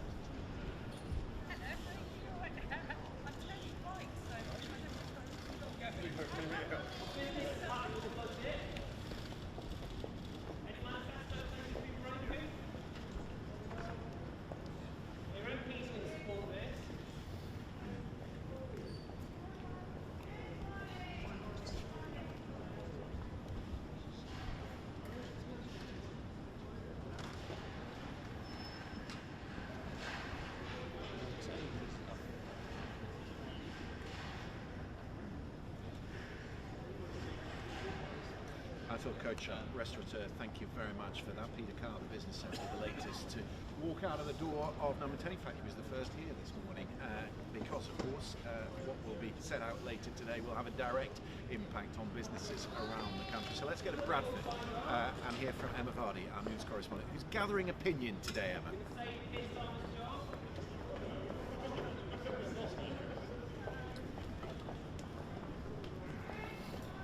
Christian. I've been interesting, guys. Sorry? Right. Right. Right, okay. You can have a break if you want. We've got, we're up to the heads, and then she's going to take it from the top. Then we've got heads, then they're just going to quickly touch on Hong Kong, where they've got Tower and and then us. Okay, so that will be what, 10 past? 10 past? When you're back, what it does to find, I think it's doing very quickly. Oh, it's a very quick head. So if you want to walk around, I don't really want to. Yeah, no, I'll just stay. That may be easy to do that. Shall we start with she will blame, at the outset, the inheritance, she'll blame tariffs, world events. How much is this a problem of her own making? I think she'll want to be popular. Like, she's trying to find a bit of popularity by cutting Energy bills. Yeah. Yeah, all right. Well, we could talk. That's what he was saying. That Atul Kochhar was just saying they're at their record high. So that's businesses. Whether she does it for businesses as well as households. It's 5% VAT on energy bills. Right. She could remove that and everyone £81. Right. You know, Yes. but it's now thought more likely that she will remove the energy, and transfer that to general taxation, which is more progressive, which is Is there anything else we haven't touched on? I mean, there's loads about one of the untold stories is the sin taxes. So you're going to be paying more for this milkshake. It's going to be gambling taxes as well. That's a good one. Yeah, let's do Yeah, some. but I think there's a wider. I mean, the thing is, individually, what all together, there's so many pitfalls. There's so many small things that just become Pass the tax. Pass the tax. So by Friday, we'll be ready to take a situation where there's like 3 or 4 things that could be pretty yes.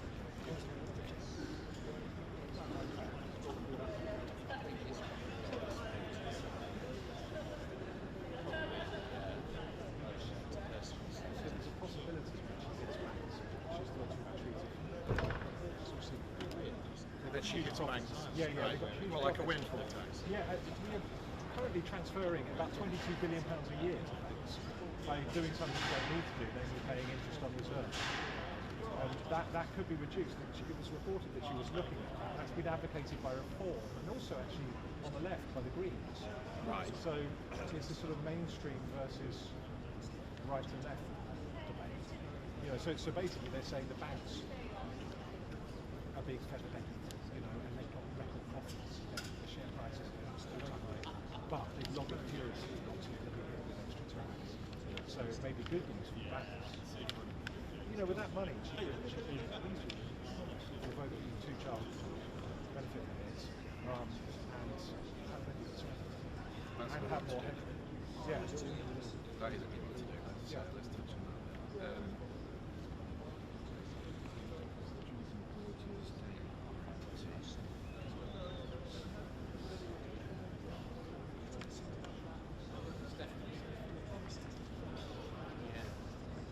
Okay.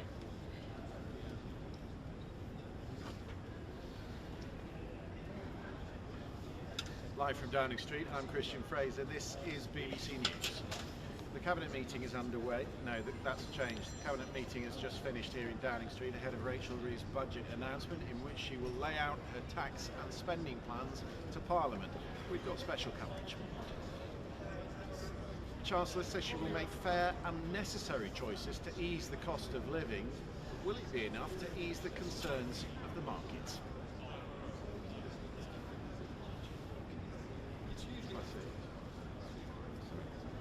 Need to change that. So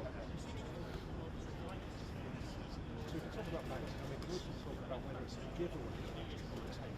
Right. Because that's the Yes. one. If they want growth, it's obviously a giveaway, but that has its impact on the public finance. Check. Yeah. Okay. So Trade-offs. whether the total measures, Yes. when you net them all out, put money into the economy or take it out. Okay. Yep.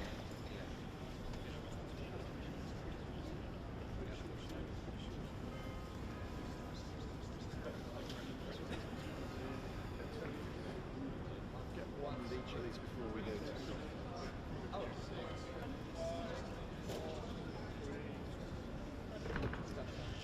Live from Downing Street, I'm Christian Fraser. This is BBC News.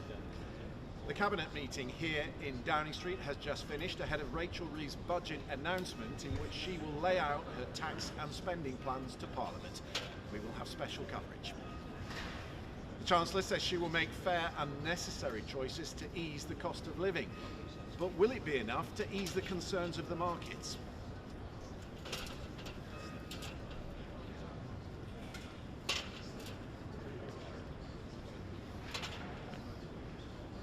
Okay.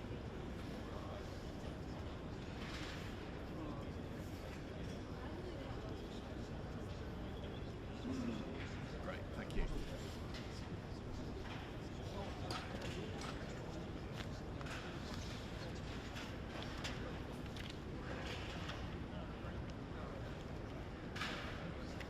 Yeah, and still.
Okay.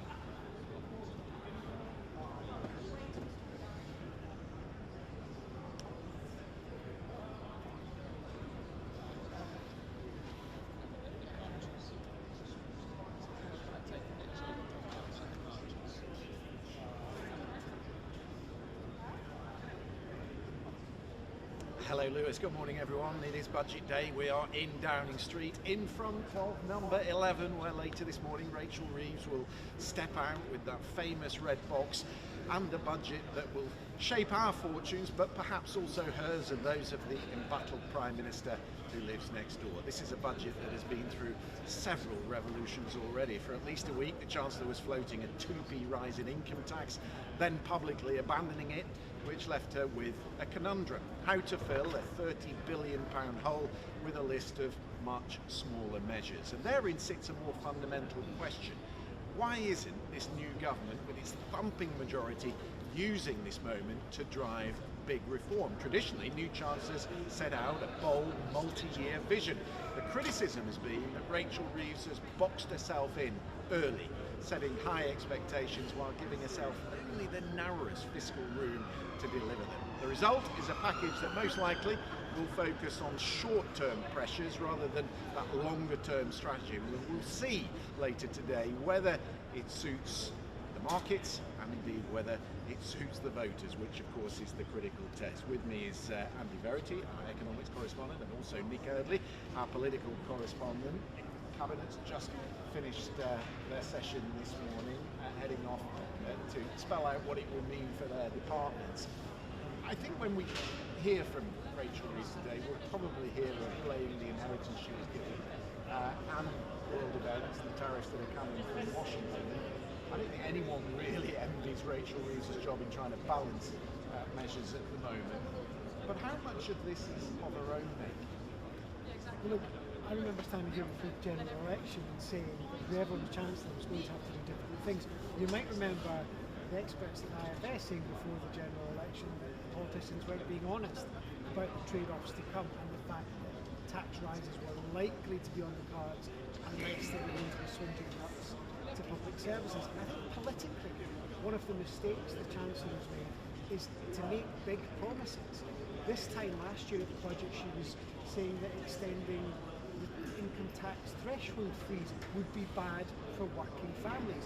Well, she's going to do it today, even though presumably she still thinks it's bad for working families. So there's no doubt that Rachel Reeves has made some decisions that have made her life harder. The big question today is whether she's going to be able to sell this as a package that's worth it. And one of the things I think will be really interesting to watch, maybe not at 1 o'clock this afternoon, maybe not even by this evening, but over the next few days, is how the series of tax rises that we're going to see goes down. So we talked a few weeks ago about income tax rates going up. That's not happening. It will be a big manifesto busting moment. The government isn't going ahead with it. I've been looking at a list of some of the things we think are going to happen. Some of them confirmed, some of them highly likely. So we know the sugar tax is being extended. We know those tax thresholds are going to be frozen for an extra couple of years, and that will impact on millions of families across the country. We think there's going to be more of a cap on tax-free pension contributions. There's going to be a mansion tax on more expensive homes in England.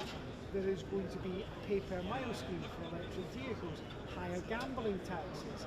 There's going to be the restrictions of how much you can save tax-free into an ISA. There is a lot in there that could become a bit controversial, maybe a bit unstuck, and in that sense, it's still a pretty high-stakes budget. But when you settle that out, we can all think back, those of us have done this before, to 2012, the so-called omni-shambles budget of George Osborne, which actually days later was unpicked. Is there more risk when you're looking at various other things that previous chancellors have actually looked at and discounted? Because there are no new ideas in the game.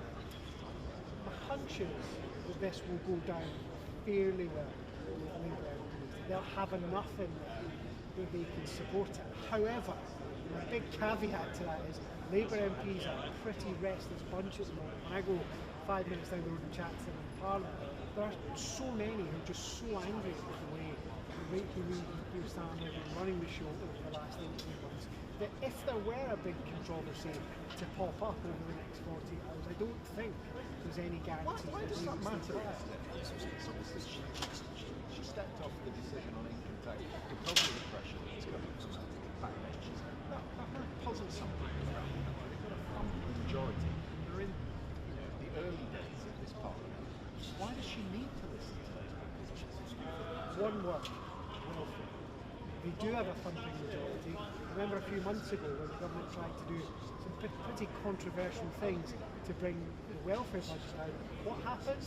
Despite that thumping majority, enough Labour MPs turned against the plans that they had to put them on ice and postpone them for ages. One of the reasons, by the way, that the Chancellor has to find a bit extra cash today. So one of the strange paradoxes of having a big majority is that those MPs who feel that they might want to stir the pot a bit and rebel, maybe feel they have a bit more room to do it.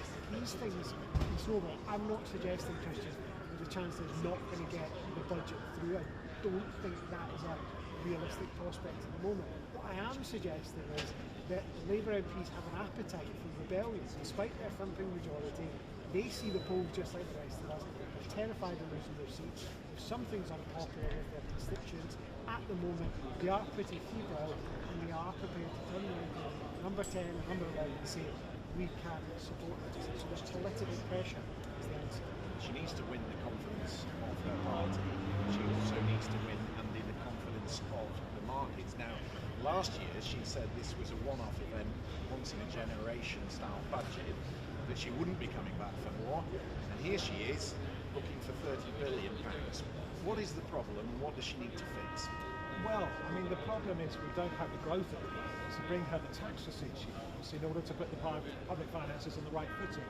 And here there's a straightforward trade-off between the public finances on the one hand and the economy on the other. If you want economic growth, you can't be taking money out of the economy, you want to be putting it into the economy. So one of the things I'll be looking for is this a takeaway budget where tax rises and spending cuts are higher than the reverse, or is it a giveaway where you're giving more away in tax cuts or spending rises than the reverse? And that's key, because if it's a giveaway, she's got a chance of getting growth off the floor. Let's not forget, it was 0.1%, unemployment 5%, as you mentioned. The under 24s not in education and employment, 946,000. So there's all reasons for Labour MPs to be wound up. Another reason is facts. Excellent.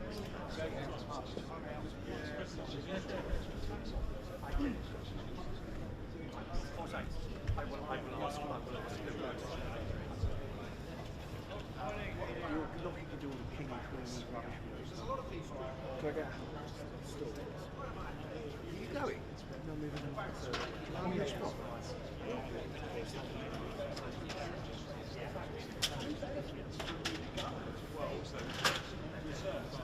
Oh, good to you.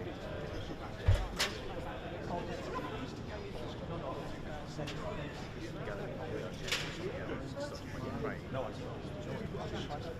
Gotta go back.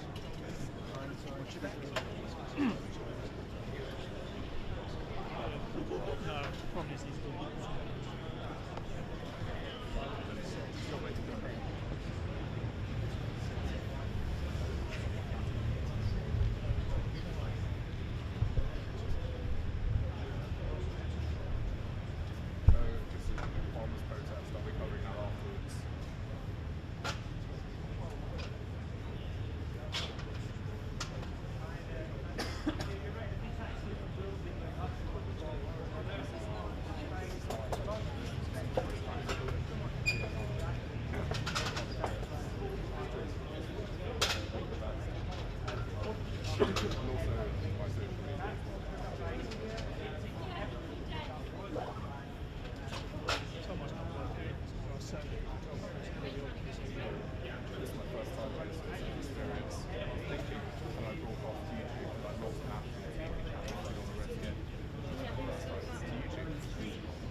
Oh, are you? Okay, I'll wait. Just gotta wait for this to be moved.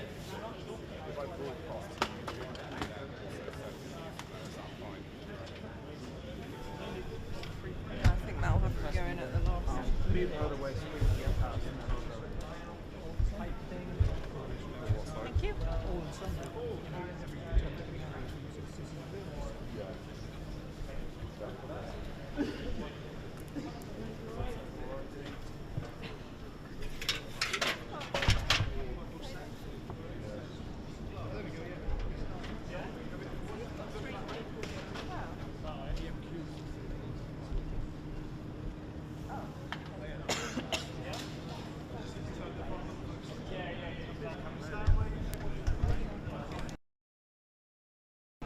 Come back in 15 minutes and say 10:30.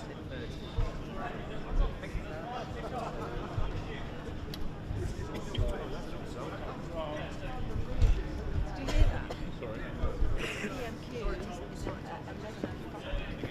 So that's a bit clusterfuck to do that and then come back to this position and get into your ladder. Who's that? PMQs. 11:05. He's leaving. Yeah, that makes sense. He's leaves first. So it's really shooting. Where are we going? Yeah, lovely. I mean, the camera.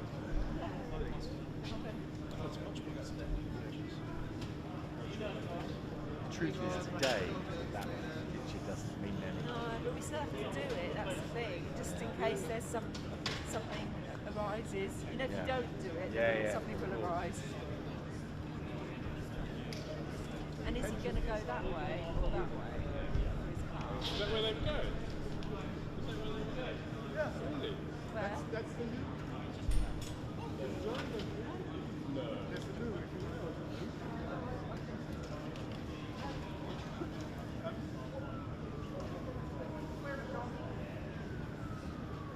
I'll move you here.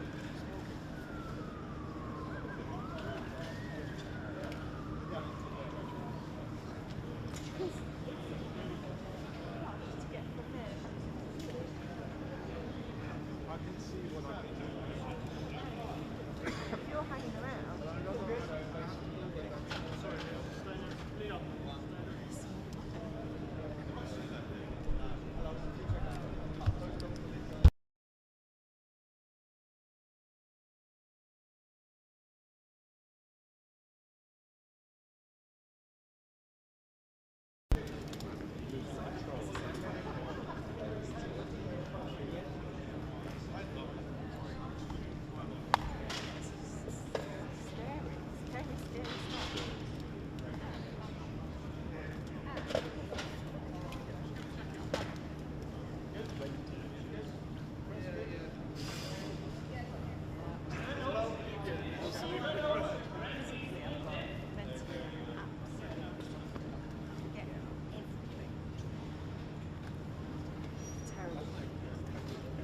Sneak in there to turn everything on now.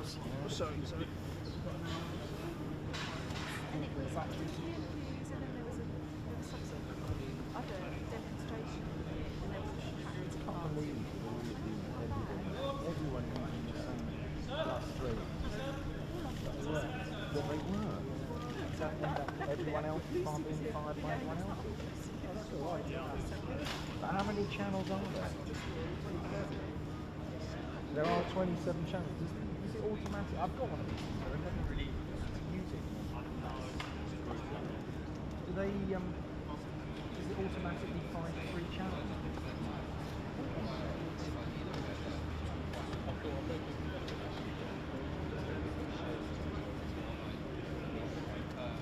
Thought actually the latest R3s, R5s, R1s, they've been built in. Yeah, but not my channel.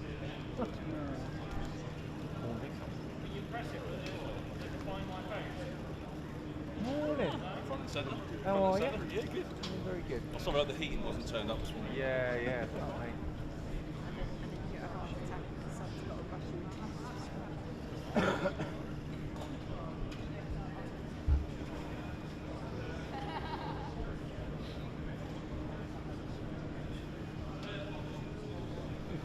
It's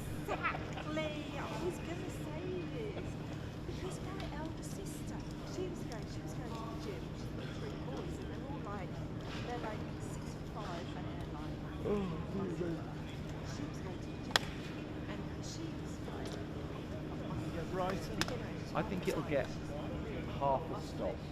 Right. I went to Spa in the summer and she's like, it's going to cost me like these like Popeye muscles. And she's like, yeah, well, you know, I go to the gym and I do this body pump and I do swimming and I do. Anyway, since then, she did her back in, she's done her ankle in, and then she did something to her eye, so she's now not allowed to do any exercise whatsoever. She's got something come to that thing that's been caused by too much pressure built up in the eye from too much weight or something. And they're like, just something that happens when you get older. So in the summer when she's like, it's Popeye, and she's got, it's just like, oh, I can walk and that's it. So I'm like, yeah, exercise.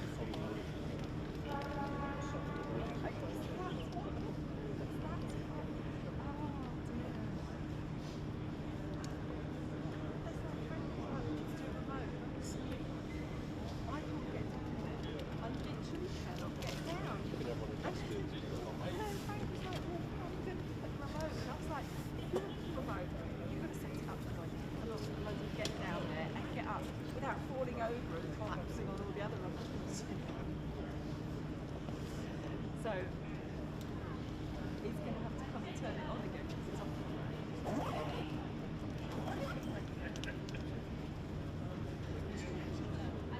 Meanwhile, get on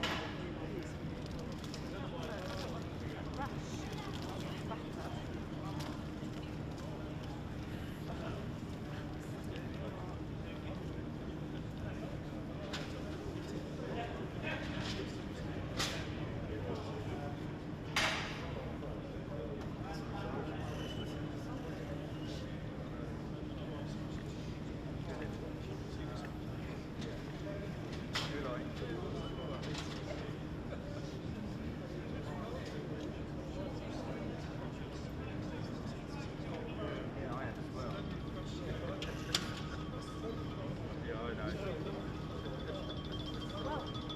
I'd like to sit down, but I don't know what kind of kerfuffle is going to be in front. But if it stays, yeah, she's the one. Where's the other one?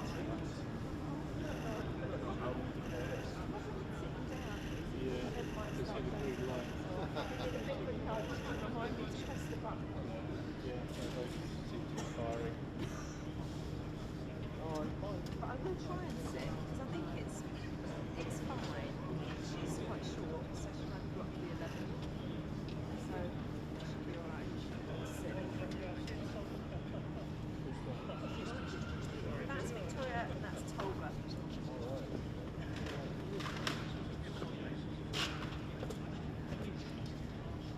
Yeah, well Victoria wasn't there because Tolga and me were here, but then Victoria squeezed in. Well, I guess they will. They might sit. I think Victoria might sit because she wanted Simon to sit on the ground.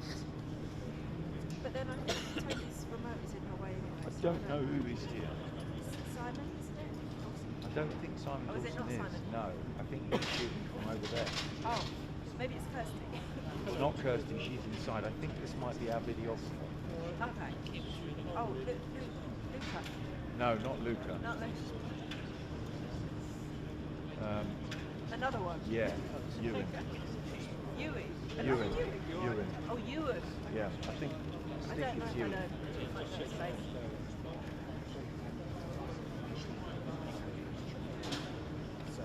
I don't think I need to do any more. I guess this accepts just where we charge it. Where's that system?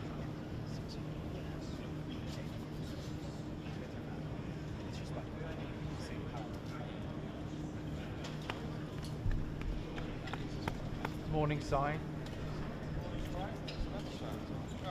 you shooting out here? Yeah, but I'm just going to go to Where Si is? Is that where Simon? Yeah. I don't know. Yeah, I'll just do that. I think. We're just trying to get to that line. Have you seen our videographer around? Ewan? Joanna? Oh, no, I've not seen him today. Hello, mate. You okay? Cold, isn't it? I think he's coming out here. I'm not actually cold. Yeah. I've not seen any of them yet. Kirsty's in. Yeah, I know. But I've not seen half the suite probably. All right.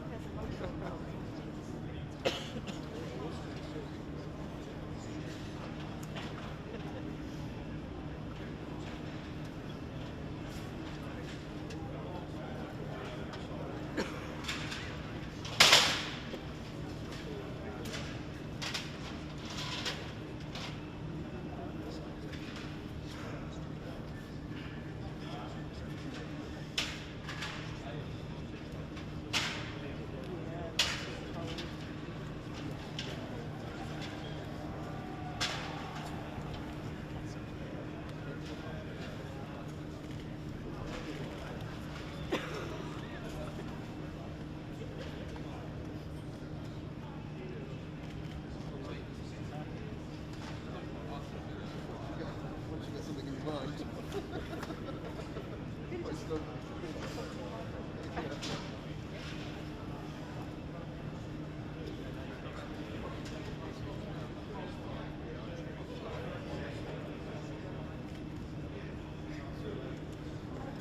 Fancy pants, lens, and you, lovely. Shop. Did you, lovely?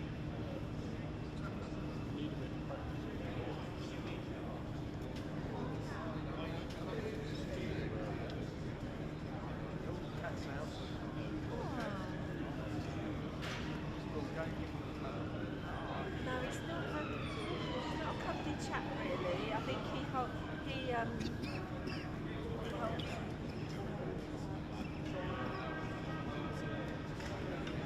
likes Justin because Justin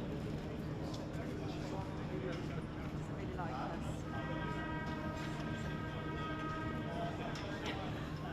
Good morning. I'm alright, how are you? Good. Yeah, never a dull moment. Is it going? Yeah. Cool. Excellent. Everyone's going as well.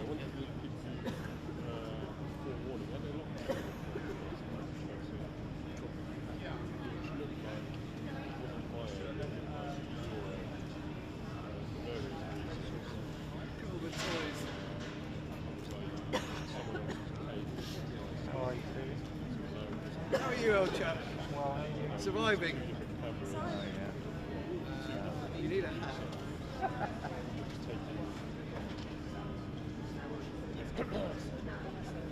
used to use the regular one initially, and then I tried one that's picked up as well. Yeah. If it's working, I think there's quite a lot of over-checking don't going fix on. it. Yeah.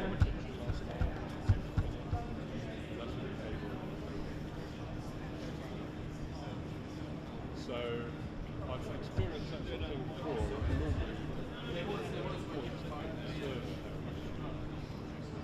I'm not convinced it's a problem on my end. Like I said, I know the cable was fine, but someone else was I'm editing, I'm actually in work. How you been, Simon? Alright. Keeping busy.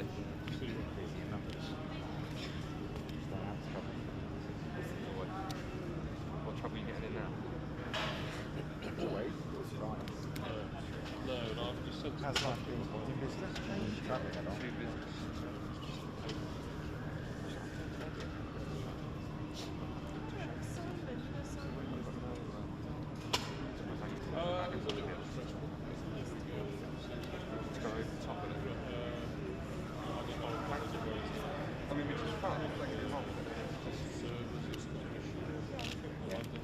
I got run in, but oh, Ewan's here. Ewan's here.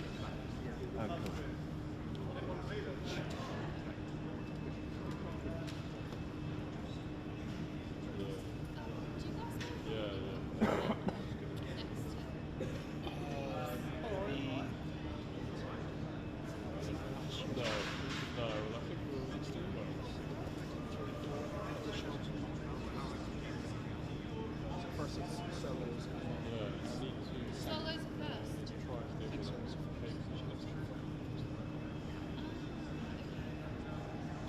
Never had a problem.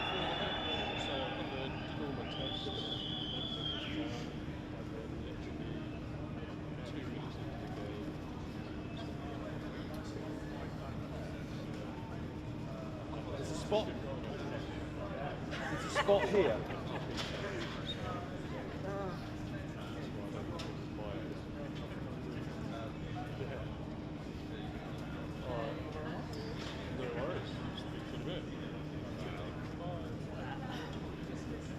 What other one was? Good. Universe. Star one.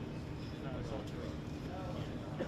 You're not higher up in the French hierarchy. The rank. Sunk in the depths of how's the new boss?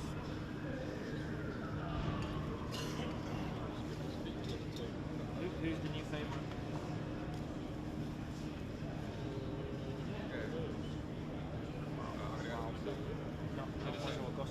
Ewan, are you sitting here? You might need to sit on the floor.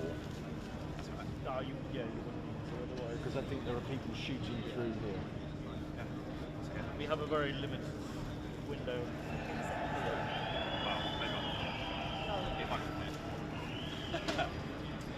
Who's shooting inside, Joanna? Yeah.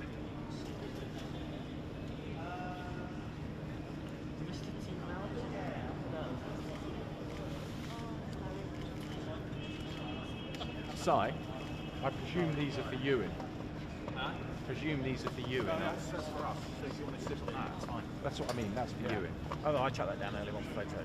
So you went between the two. I'm here. You're shooting from the side, are they? No, I'm just going to go down there. Cool. Cursing like this one, that one, so I wasn't sure. Fine. So I've chucked the remote down. Lovely. Slow shutter speed. So apps. Yeah. Right. Oh yeah, I better tell them. Yeah. Looking forward to domestic. Which one? You know, not sure. Just on the domestic stuff. Slowly getting there. Bit of process. Yeah, a painful one. It's quite nice days like today. I'm just like, whatever. Where do you want to go? Yeah, don't care.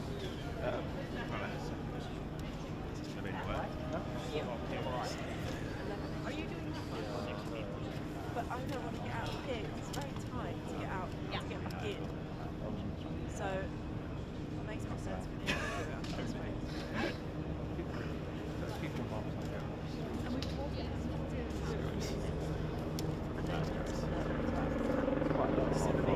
depends where it's Thanks, you got it, mate. I appreciate your job. What time are you here?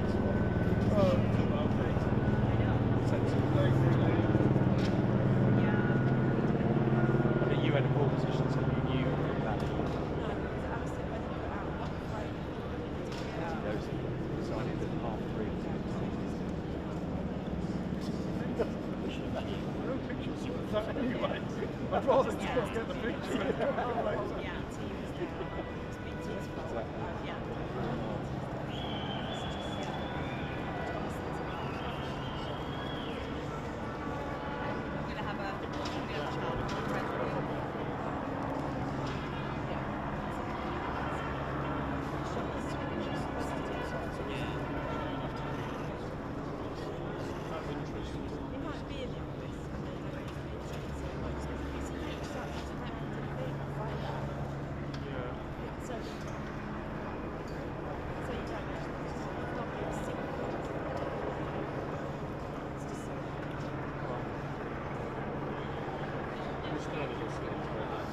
I will try to sit down if I can, but I'm waiting for Neil to finish his thing so that I can take my store. Yeah, I mean, ideally I should be sitting down. If there's enough room for me to sit down.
that hasn't changed, why don't you try these?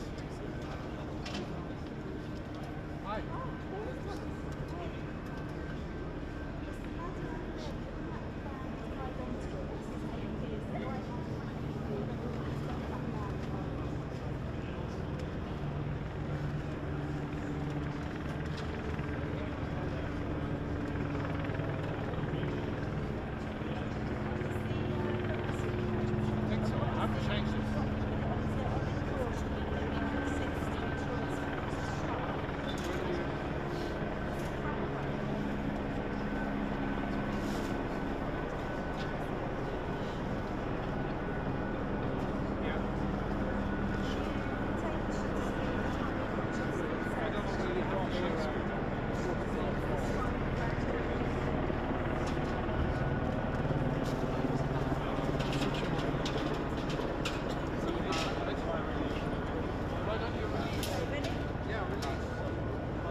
If he suddenly goes, and then we can't get back to them after he's gone.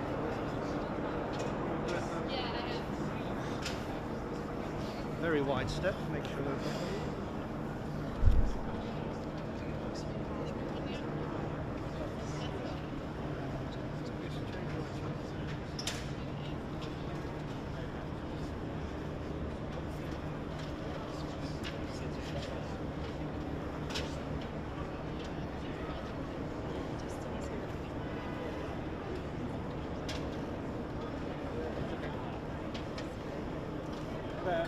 yeah, but I think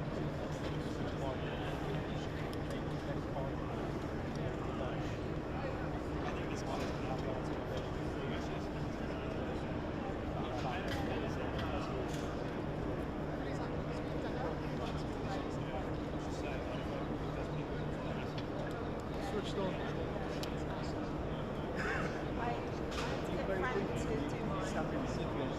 The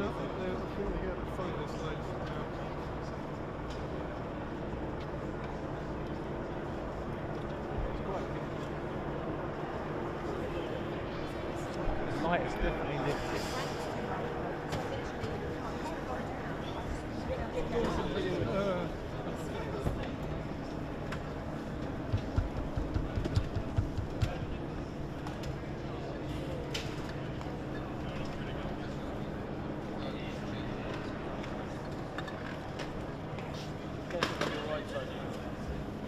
No, you're fine.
Hey Tobes, how are you? How are you? As good as can be expected, probably better than I deserve. That's a good one. I might borrow it. How are you? I'm not asking you borrowed it. How are you? Good. It's to be expected. Alright, what about you? Relatively hanging on in there. Yeah. I haven't reinvented myself at all. Well, that's the problem. Just Yeah.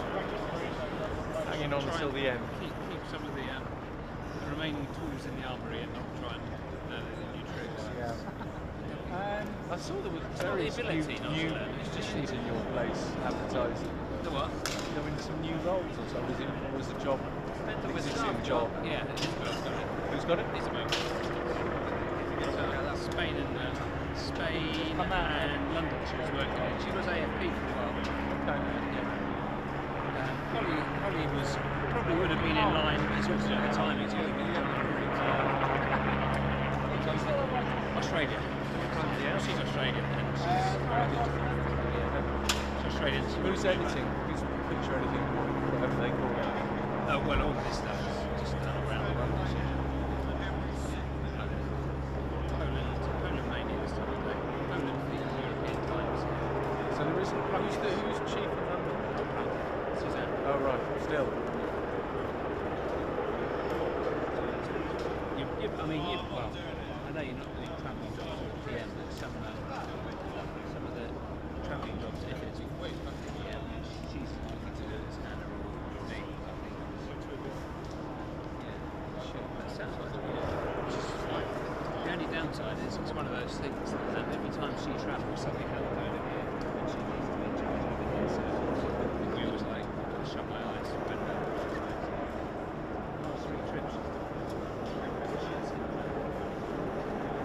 Oh really? Synagogue.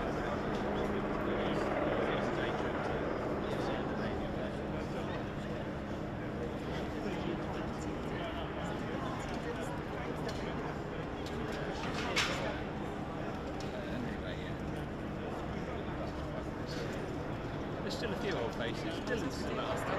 Is he? What's he doing? I mean, what's he actually doing on a daily basis? At the moment, he's sitting at home resting up on very complex fiscal operation. Oh right, okay. If he was doing what his job description is, he'd be mentoring photographers around the world and be very good at it.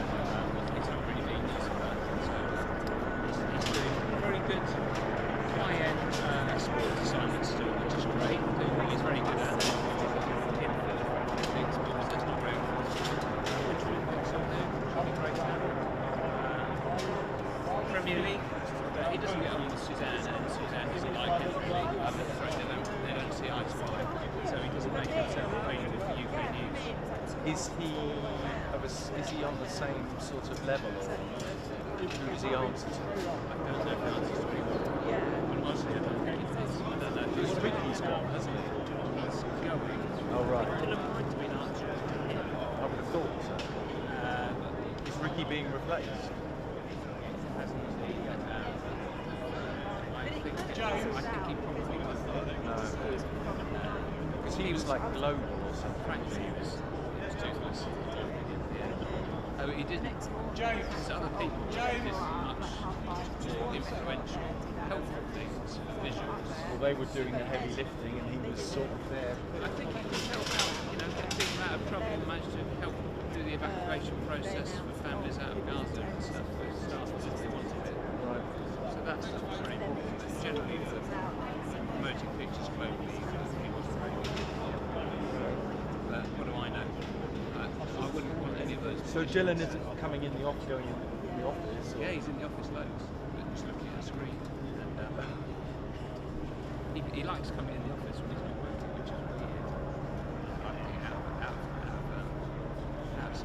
mind. Dylan.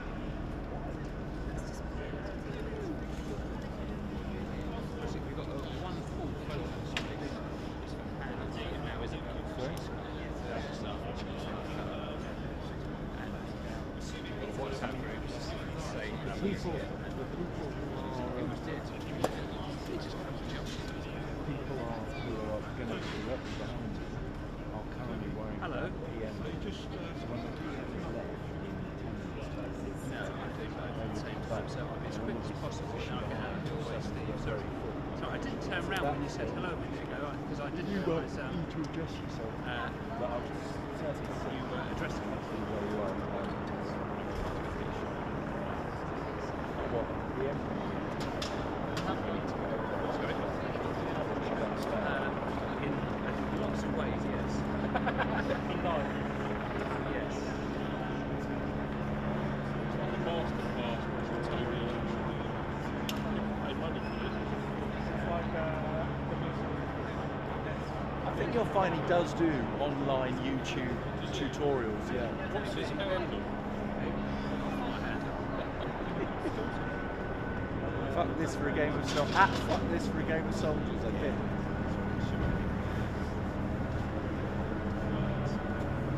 Is the exposure going to change in the next hour? Isn't it? I think you're probably set because it's gone up by at least half a stop in the last 2 hours. I think it's about 400, 250, 28 and 32. Sorry? Yeah, it is. I'm 60 under ISO 1505 F5. Yeah, that's the same as, yeah. No, it's Extra 2 stops. I'm almost there, Steve. What's the width of that then? Is that a pancake? Well, it's just a 50. It's very, very loose really for this, but it's a safety. Yeah. It's a safety, safety thing. One on the floor as well. And the others dotted all around the place. Yeah, I'm going dotted crazy.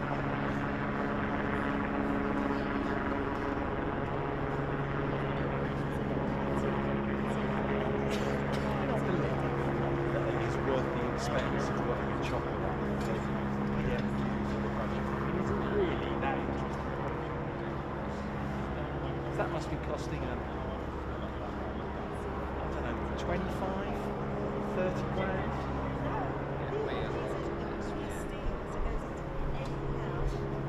And they'll split it, won't they? Yeah. That's a lot of money.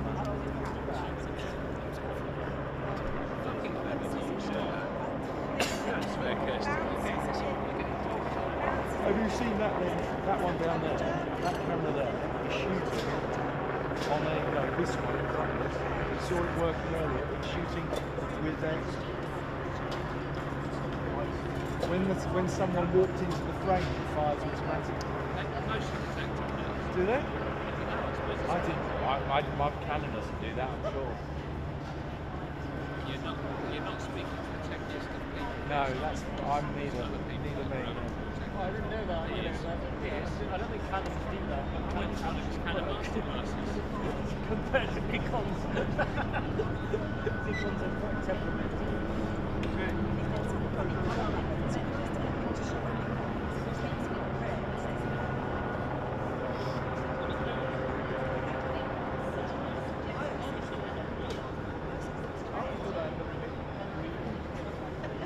I think you can see us. We cover the whole RGB.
I leave it as it is, like that without the straw.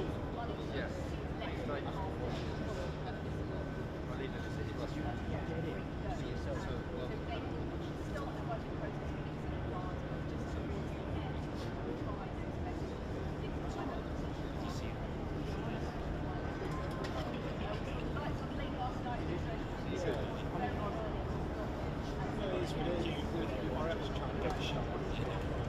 Triple checking, triple checking.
Don't know, but I would have thought so. Looking at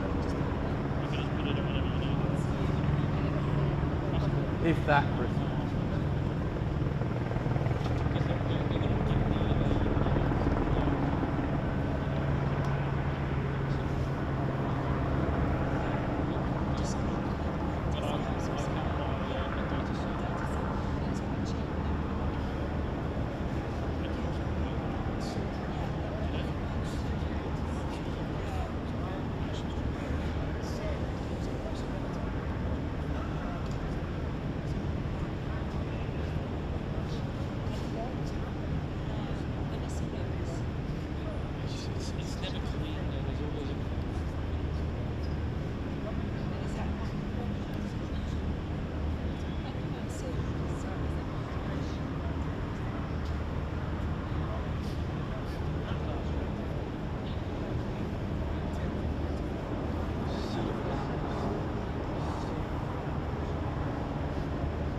Yeah,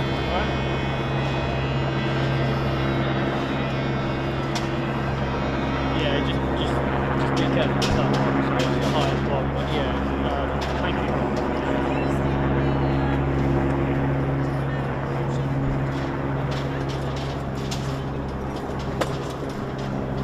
Hello. Yeah.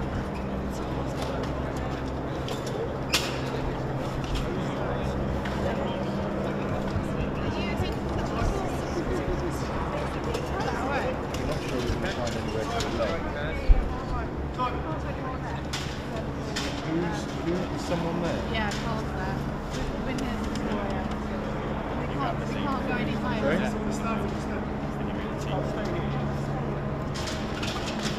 Thank you. At least 3 a.m. after a day. Oh, thank you. Thank you very much. Actually, it's all That's all right.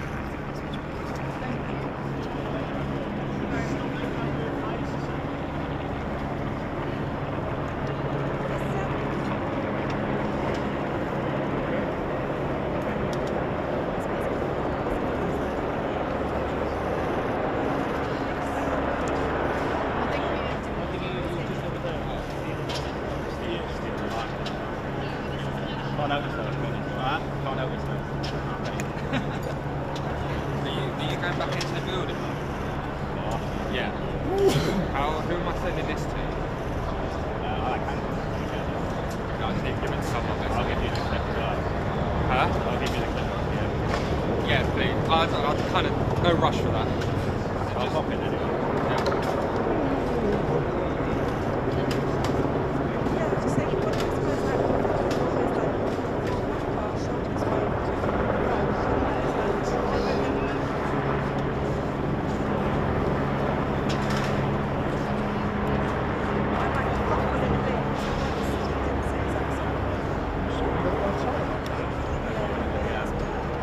I'll give Tolga my cable. So, how does that work? 1 second. It makes it like a time lapse. That's what we do. It's only because Tolga's had my cable on. I'm like, it fails half the time anyway. 1 second. That's it. I think I missed something. She sat there for like 60 seconds. Well, it's belongs to me. Victoria, and it's No, you do. But I've literally pressed them tightly against Tonga. So it's... We are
Keep going until you stop. Might as well do it in case that one runs out back.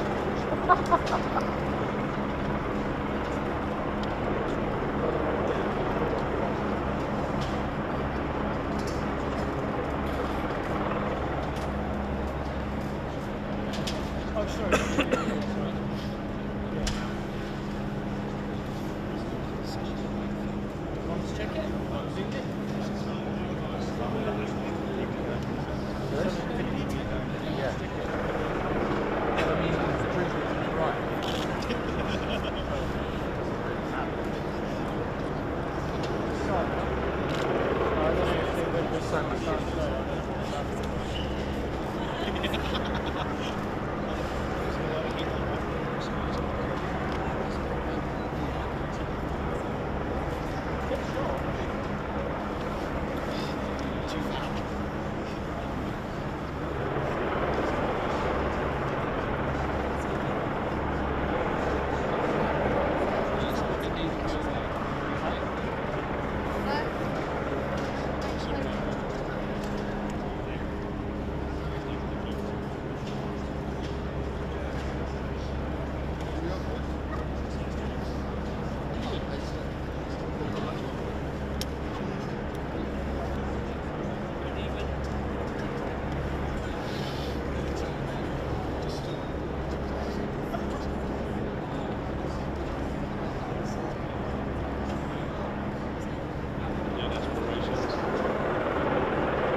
My success rate with the votes is pretty low.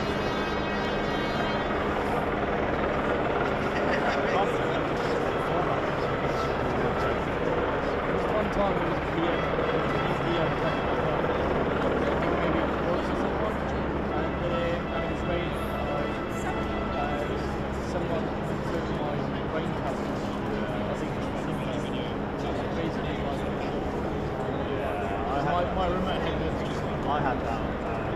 this kind of sort of actually can't see it. To be honest,